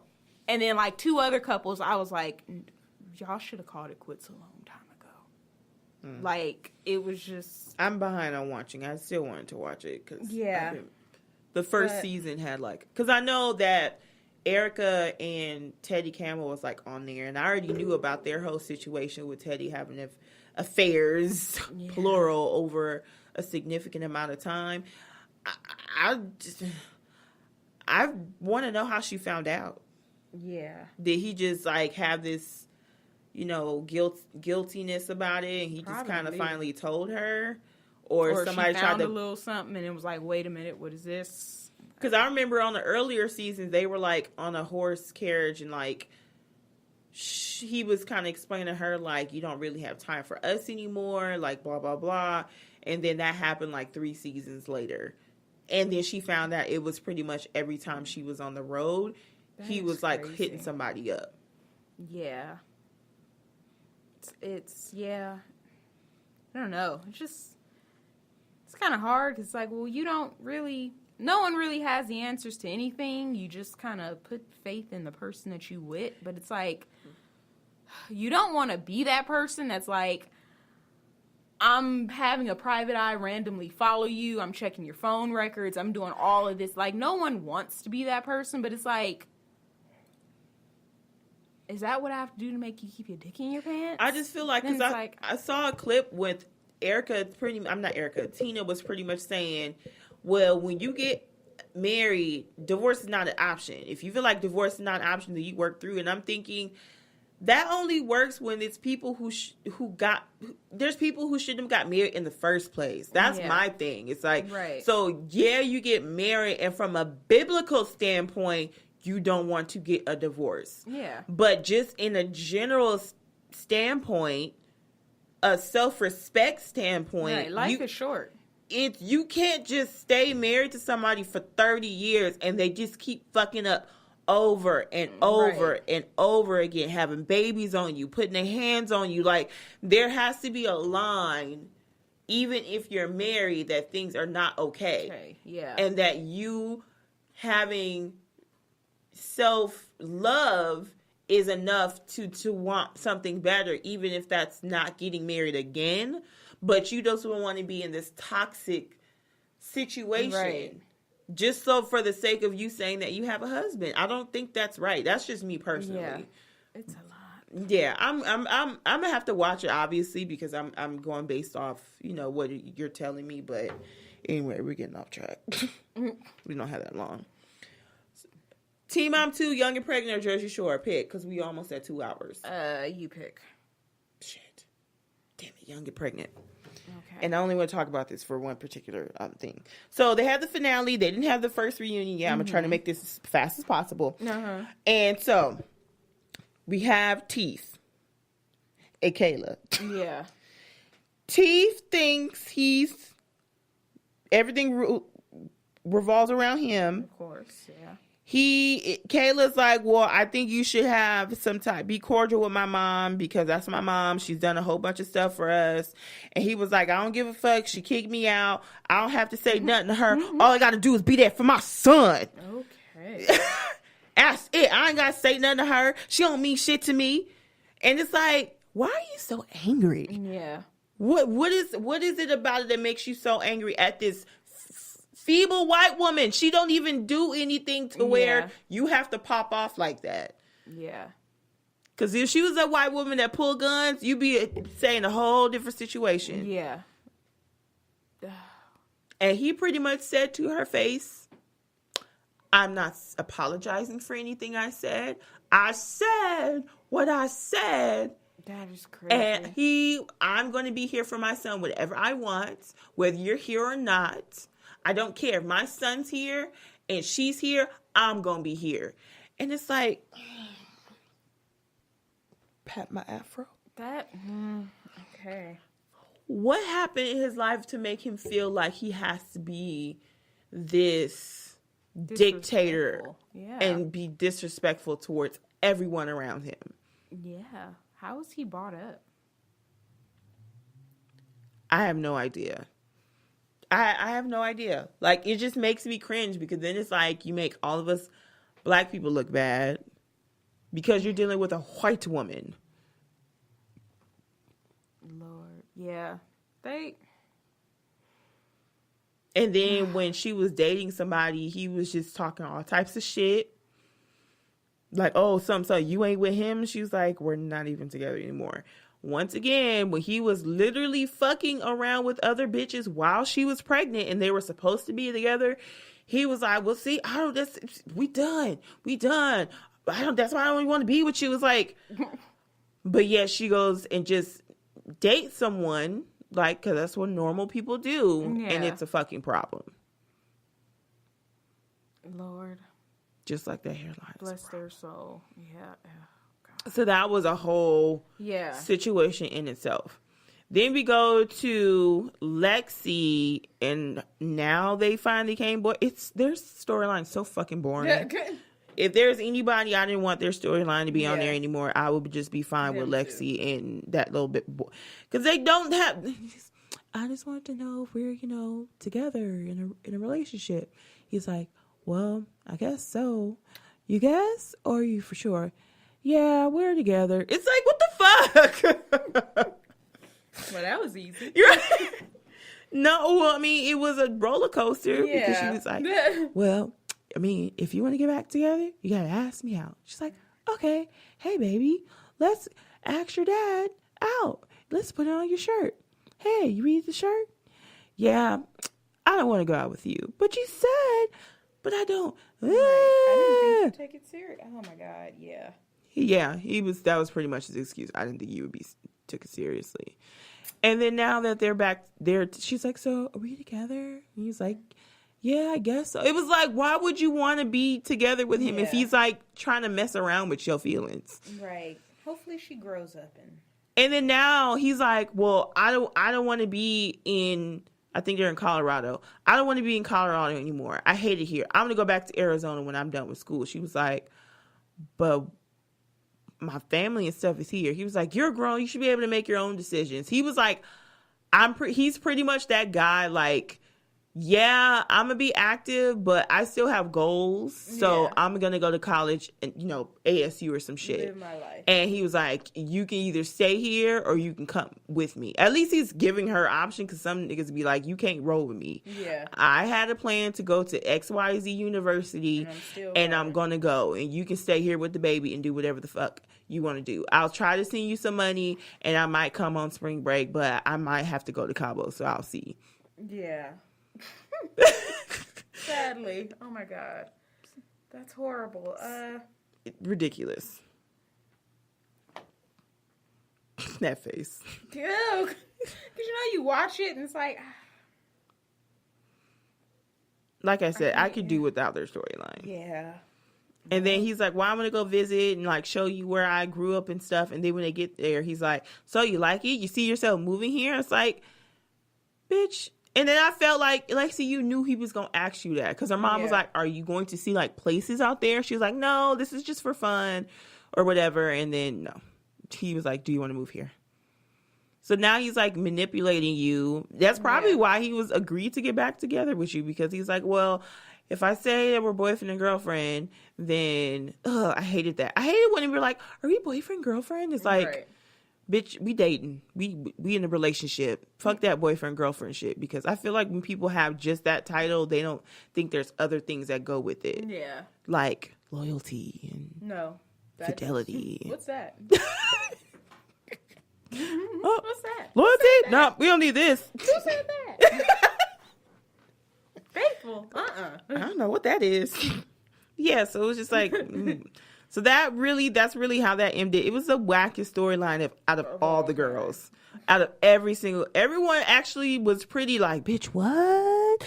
Theirs is just like, I can do, like 16 and pregnant. They had like other moms. They probably needed that one storyline that was kind of neutral.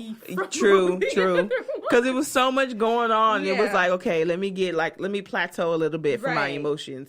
Let me bring the climax down a little bit. But it's like, but Teen Mom for Young and Pregnant for some reason is just so lit compared to Teen Mom and 16 and Pregnant. Yeah. It's just so much going on. And so now we get to fucking Brianna and Danae. Now, mind you, Brianna and Danae got back together after she already got pregnant by a cis straight man. Mm-hmm. Brianna is trans man who wanted to be the father of Brianna's biological baby that she was still pregnant at the time. She swore to Danae and in front of his family, saying that no matter what happens to us, I will not take this baby away. See, yeah, you can't make that type of promise to somebody when it ain't their baby. No, you cannot. Not when it's not their baby. Yeah, you can't. That's it's like at least if it's like, okay, our relationship ended, but this is my kid and not yours, it makes it easier for you to distance yourself. Yeah. But now you're held to a vow that you would never take that baby away. Just never. So now y'all share a baby that's not even hers. So his. I know. It gets hard. I know the pronouns get difficult. We mean no disrespect. The pronouns get kind of tough sometimes. But yeah, so I understand they were arguing and it did get really volatile while they were in Chicago and she went back home. And then Brianna wound up breaking up with Danae, which I'm not surprised. They feel like the mom was like, y'all shouldn't even, Danae's mom was like, y'all shouldn't even be together. You over here putting holes in my walls. Yeah, that's a lot. Yeah, it was just very volatile. If I ever get in an argument with a man and he puts a hole in the wall, I'll be like, you know what? Mind you, Brianna was only 17 and Danae was only like 18. So they're really, really young for all of this, and to include that there's a baby involved. That's technically special needs because half an arm missing. Oh, yeah. So, yeah, it's like there's a lot that needs to go into this child because they have to raise the baby not differently in the sense that they have to cater and baby the baby, but it just requires extra care and attention because you just have to make sure that they're okay. They don't feel left out. They don't feel like, you know, why do they have an arm and I don't? Like stuff like that needs special attention, you know, based compared to other kids. Right. So when Danae had been texting Brianna and whatever, and they finally have a FaceTime conversation. She was like, even before that, she was like, well, yeah, I just need to have a conversation with Danae because we broke up and maybe it'll be closure for him with the baby. And I'm thinking, wait, no. You just promised him in front of his whole family that no matter, and this big ass black family too. Right. You told him straight up and down that you would never take the baby away from him no matter what happened. And now, all of a sudden, you know what she said? She was like, in her little interview, she was like, well, everything got so bad with him, you know, and he got in my face. I just feel like that's not the person that should be around my baby. That's why you don't make that type of promise. At all. At all. And so, it was totally fucked up. I did ask, like, on Twitter, like, hey, do you think it was fair for Brianna to cut Danae's ties to Brayson after their breakup? Surprisingly, 75% people was like, yes, it wasn't Danae's. But let me tell you something. If that was a cis man, and it was the biological father and all those events played out, she wouldn't be able to do that. Yeah. No. And they went as far as like looking at adoption, trying to get on the birth certificate. Oh my goodness. So it was like, it's so fucked up. That's a lot. And kid you not even a month or two later, she's already dating someone, a cis straight man. And mom's like, look, y'all bitches grown. I want to go to Oregon with my parents. Y'all can come with or stay here. What y'all want to do? That's a lot. And she was like, well, I don't know what's going to go on. I mean, I'm in a relationship. And you know, this bitch was like, I'm moving to Oregon. You want to come? You can live with us. And he was like, oh, it was a lot. Let me think about it. He was like, yeah, I'll come. What was up all with these young ass kids making these grown ass decisions? My mama would have been like, bitch, you're barely invited.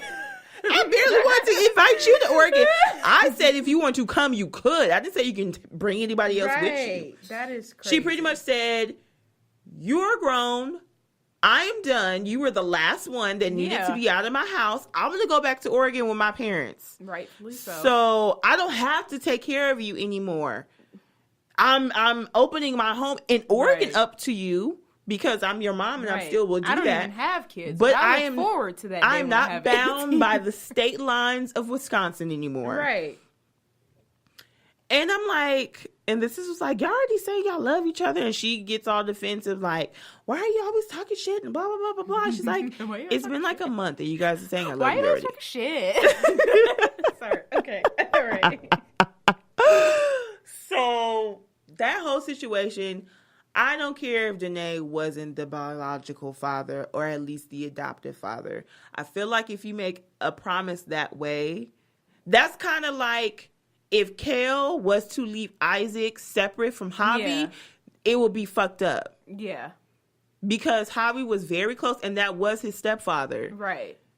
So I always commend Kale and especially Joe because they always try to make sure that all the kids are sit together. They go on trips together with a Javi alone. So if Kale would have did some shit like, oh, Javi, Isaac's not yours, so you can't see him anymore, everybody would have been like, that's all types of fucked up. Yeah. Shouldn't have never.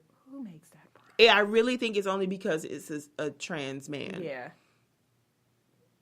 Lord. But if it was a cis man, like the one that just agreed to move to Oregon, right? It never happened. It would have been a whole situation like, oh, I would still want to see him and blah blah blah blah blah. I was like, well, at least you're a man. It's weird. Yeah, it's really weird. But anyway, it was just like, okay, all right, do you, boo, do you? It ain't my baby.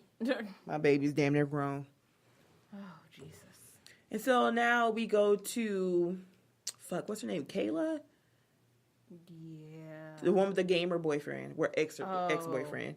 Their story wasn't as boring as Lexi, but sometimes it is forgettable. Right. So they wind up breaking up altogether. She tried to have her mom help, but her mom is kind of crazy. Yeah. Did you see that part where they were in the car and the GPS was telling her to go one way? And she was like having a great day with my mom. And yeah. Looking forward. GPS, you stupid bitch, why did you go that way? Like, whoa. She was like, it's not wrong. You're going to go all the way around town. It's like, yeah, I was like, okay. She was like, it's fine. Like, you're not driving. You didn't give her gas money. It's her car. Yeah. And you're like trying to cuss her like, she's like, oh my God, you stress me. And she's like, oh my God, you're such an ungrateful bitch. Like, she just goes so off the wall. It's a lot. And she's like, get me out this car. Pull over. And she got out the car. Oh my God. And it's, I feel bad for Kayla because Kayla always feels stressed. And I feel like she has some form of postpartum depression. I know she was on the after show. It's pretty much like, I gave up the ring and we broke up because at some point you have to feel like enough is enough and you're better than what you're being treated.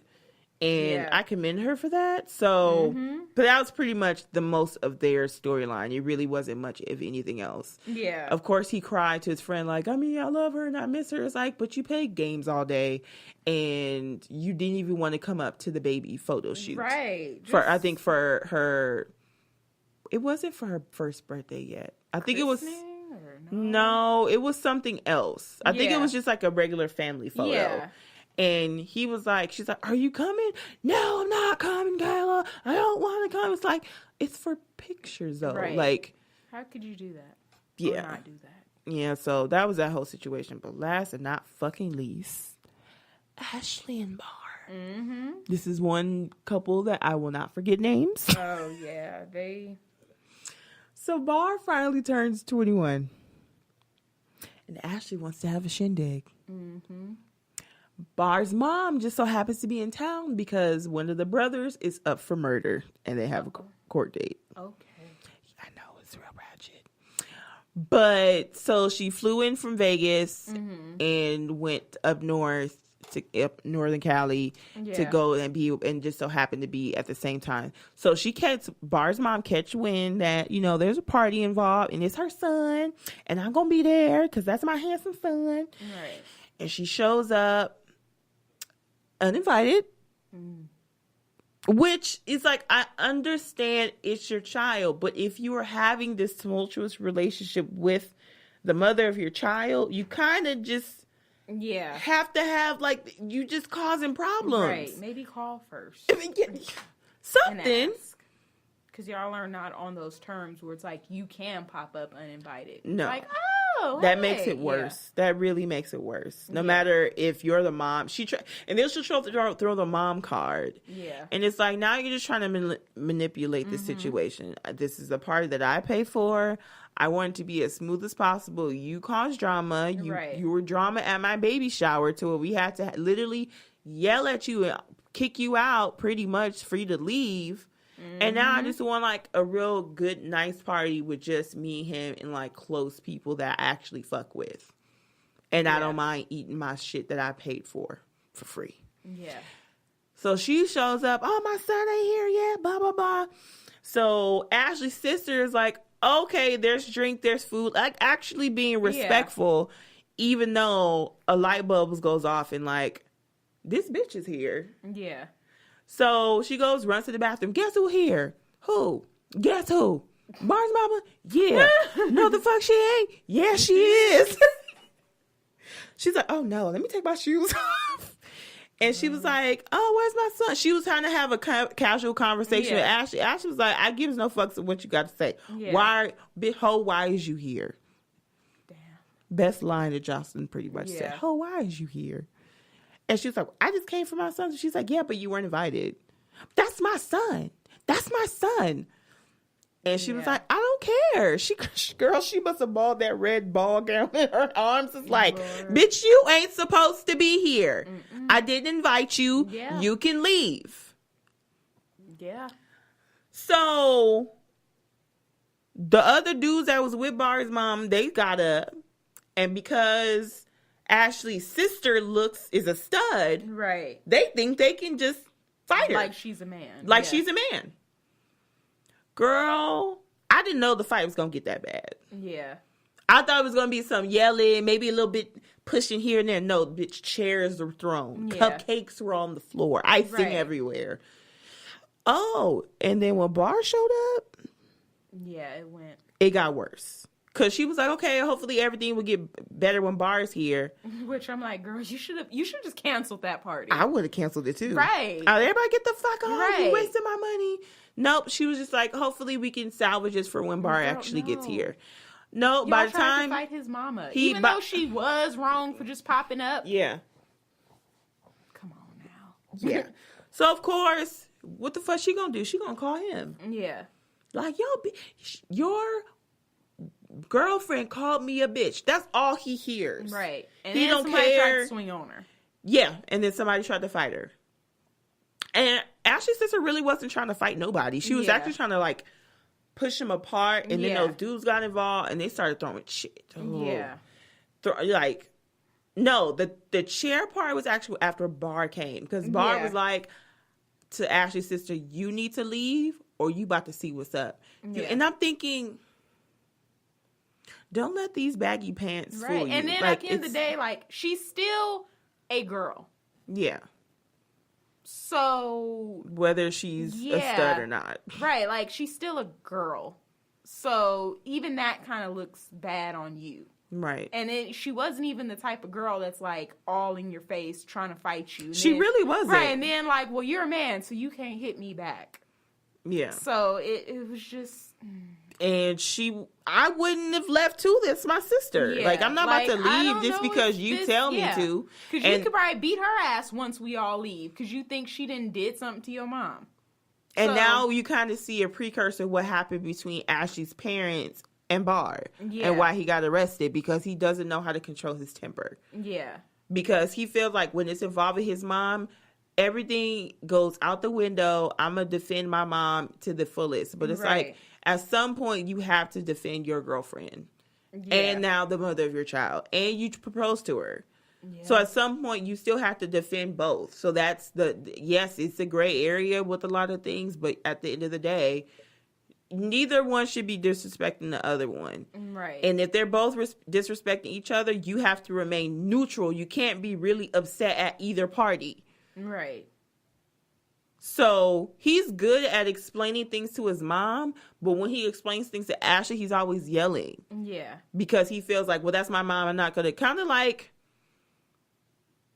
not fully like Candy's situation, but it's like she would never talk to her mom. Yeah. Hardly. Right. Every now and then when her mom was like Mom, stop. Yeah, it was just like that. It wasn't like a situation like, Mom, this is really hurting people's feelings. Like, you need to like chill out. Yeah. It was never, but she never really tried to fight nobody. Right. She'd be like, did you say what you said? You said my mom was in the gutter? Did you say, stuff like she would defend her mom in that way, but she wasn't really trying to like catch these hands. Yeah, like it was just weird. So when Barr comes, he was like, you didn't want to leave, so I'm about to fight you. And he was really trying to get at her. Chairs were thrown. Ashley wound up crying. And it was just a hot ass fucking mess. And it was just juicy as shit as a viewer. Yeah. So I asked on Twitter, and I was kind of mad at these results. It's, who do you think was in the wrong? Ashley or Barr's mom? 81% people said Ashley was wrong. And you know why? I feel like automatically because she's the daughter-in-law. Yeah, because that's the mom.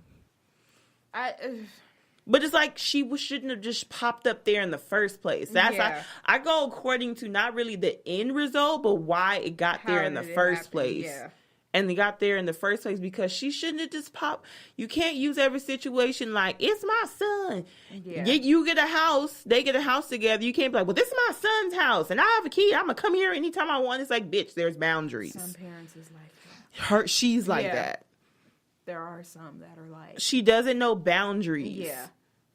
And when it's just let some stuff go. She doesn't know how to let go. Yeah. And she's weird. Oh, that's my, oh, you so fine.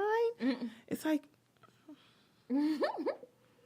Yeah. What's that mean with Michael Jackson stank face? Like. Right. Yeah. Okay. But yeah. Yeah, that was just hard to watch. It was weird. It was like, wait, he's really sitting here trying to fight this girl. And then, like, Ashley was sitting there, like, kept telling, like, security and producers, get him. And it was like nobody even really wanted to step in. And as I was watching it, I'm like, why do I feel like production low-key, like, wanted him to hit her? Like, I felt like they wanted to see it escalate. And then at the last minute, it was like, okay, let's break. Like, no. Like, it just... I don't think MTV, especially T-Mom, is used to actual fights, though. Yeah. But I feel like if you hear Ashley yelling, can you get him? True. And no one... They're probably too scared. And they're probably... that's when you need, like, Love and Hip Hop security. Like, yeah. Maybe they'll learn their lesson and make sure they have Love and Hip Hop type security from now on for certain people. Yeah. Because that was just... Because, like, he already got arrested for fighting somebody's parents. Right. So, obviously, he doesn't give a fuck who that person is. So, it's like that, and then, like, boy with the teeth, how he was all up in her mom's face. I'm like, some of these altercations, for me personally... Danae was really close in Brianna's face, too, to make her jump back. Some of these altercations in this season was a little too close for my comfort. I'm like, okay, I was scared for people's safety. Like, I just hate it was all the black people. Yeah, like the white girl's mom. I'm like, I'm really kind of scared for this lady. Like, you can use your white privilege to call the cops on me, and I will advocate. Totally grant you permission to use your white privilege in that situation. Because that's what I would have done. It was just a lot. But it was a good season. And if it was a rich black lady, I say use your rich black lady privilege, which is your money. The only privilege you have is your money. Right. That's it. Sadly, you don't really have anything else. But yeah, I would, whatever privilege it was that you had to fight against Teeth and make him, like, teach him a lesson, I would have totally granted it. Yeah. And give you permission to go ahead, use that white privilege for good. Yeah. So hopefully now that the cameras have wrapped. Oh, we still got a reunion to go through. Lord Jesus. I looked for it. I didn't see it on the app. I guess it comes on next week, maybe. More than likely. T-Mom is a whole different situation, but T-Mom 2, we don't have time for that. Because we're already, like, way over. Hopefully they all work it out. I mean, that's all you can really say. Right. Hopefully y'all work it out. Yeah. But anyway, sorry for the delayed episode. We had to take care of some stuff yesterday. So Yes. It was my fault, but, See, I wasn't going to do all that, but, she wanted to say. You get what you get. I said what I said. We release it when we release it. Sorry. Right. Especially when the one's not editing it. So right. We really are just stuck with whatever it's finished. But anyway, thank you for tuning in on this wonderful episode about people and their fucking drama. Yeah. Make sure you're not being a Farrah this week. Yeah. And be grateful for your life, because you could be one of these people. Right. Jesus. Don't get arrested. Don't slap people at a hotel, even though you paid for their services. Yeah. It's not right. Don't cheat on nobody. Don't cheat on anyone. Don't cheat on your wife. Hide your kids. Hide your wife. Hide your... Because they, trying to cheat on everybody out here. Hide your vagina. Hide your royal titles. Hide it all. Your wealth. Right. Your children. Hide your felonies. Side note, before we end. Speaking of felonies, I know you have mentioned on social media, like, you're watching Southern Charm. So I was watching it from season 1 because it's on there right now. I did not know, or I forgot, that Thomas is a convicted felon for some cocaine bullshit. And he's currently being investigated for sexual assault to his nanny. He will not be appearing on this reunion. Bravo has banned him because there's current, like, an investigation of, like, sexual assault against their nanny. Catherine and his baby. Mm-hmm. That nanny, yeah. And the crazy part is, like, I've only seen 7 episodes of the first season. Like, I'm almost at the reunion, and it's like, I can't really put that past him. Yeah, the show's amazing. And I was like, this first season is oozing with white privilege. Seeping out of everyone's veins. Right. Because he's a politician, too. He was a politician. He was a state treasurer.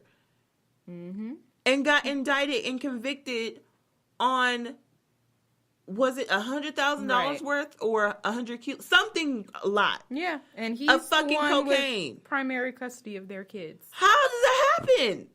We'd already talked about it, money. Yeah, it really is. And even she said they co-parent a lot better now, 5 seasons later. But she's even said, she was like, our court order is like, we cannot have anybody that we're dating around our kids. Yet he has his girlfriend spending the night and everything around them. She's like, but if I were to do that, I would lose the little visitations I do have.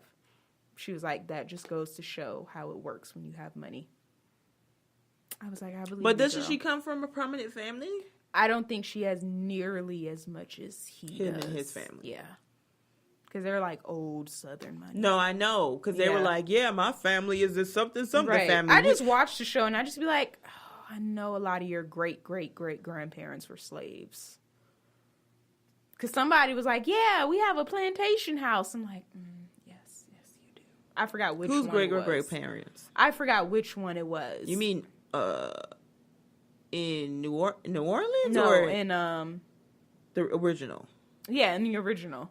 I forgot who it was. They were like, or yeah, you mean our they own plantation slaves? Yeah, I was like, I know some of your great-great-great-grandparents have slaves. Have slaves. Oh, okay. Shit, probably still do. No, it's just weird when I hear the word plantation. Yeah. It just makes me cringe. Yeah. Like, and then somebody was like, yeah, our plantation house. And I was like, this is the South. Okay. Can we just call it a farm? Right. A mansion. It's just a vacation home. Like, in the state. Why do we use the P word? Why do we have to call it plantation? But yes. I mean, the Bad Girls Club did stay on a plantation one time. But even those girls was like, I feel weird being on the plantation. There's probably souls and... Yeah, it was just weird. But yeah, I didn't even go that far because I haven't really... Yeah. This is the first time I like watched it consistently. Yeah. So I was just thinking like, man, this is probably the first Bravo show that I watched where it was that much white privilege. And this is coming from a person who's watched Housewives all the Bravos since day one, since Housewives was just a docu-series for one season. Yeah. And then it didn't turn into this empire that it is now. Yeah. Southern charm is... It goes there. Because it's so...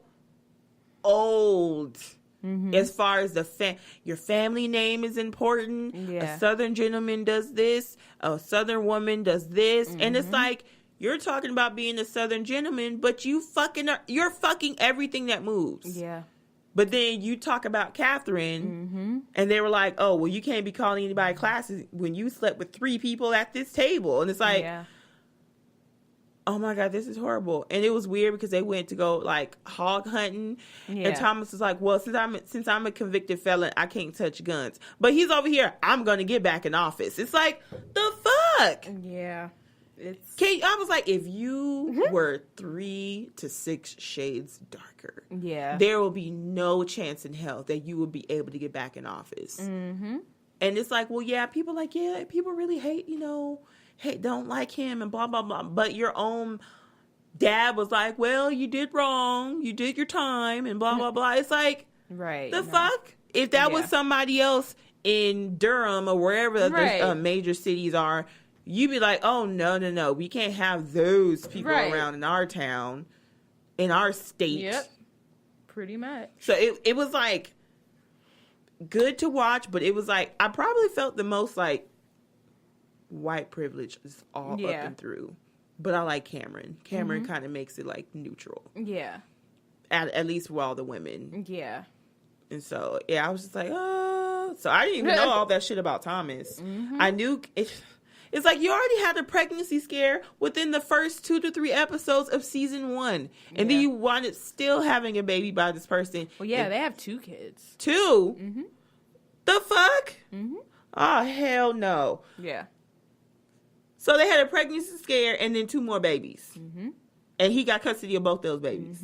So now what the fuck's going to happen now? He has a sexual assault case. I don't know.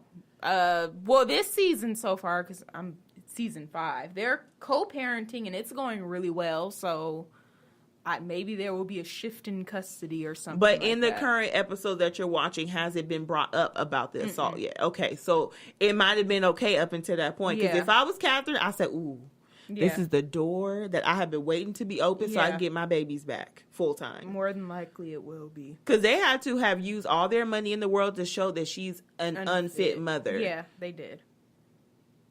Mm-hmm. Wow. And first season, she's like, I want to have kids with him. I want to get married with him. And they're 30 years apart. Yeah. And the new girlfriend, she's like 33. So he likes them very young. And it was funny. He was like, first he was like, well, I don't really want to be with her because she's young and immature.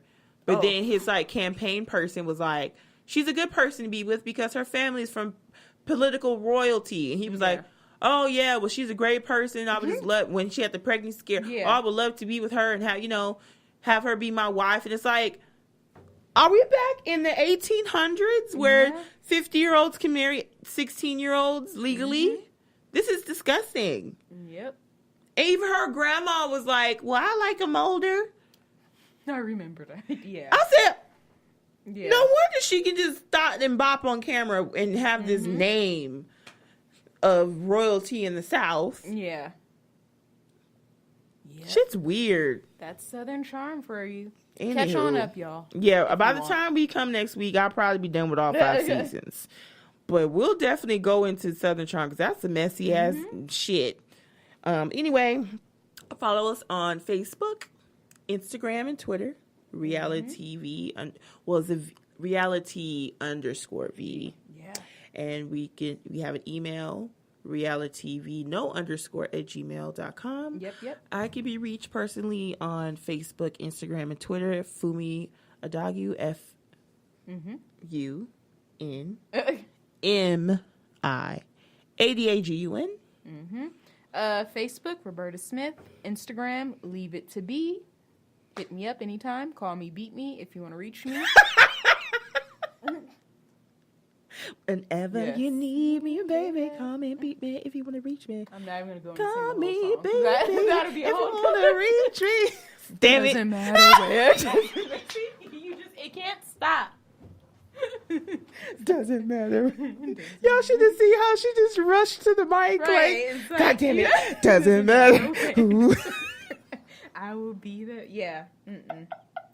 Fucking Disney theme songs will get you every time. It never. Oh shit, that was good. Good shows. Anywho, bye y'all. Bye.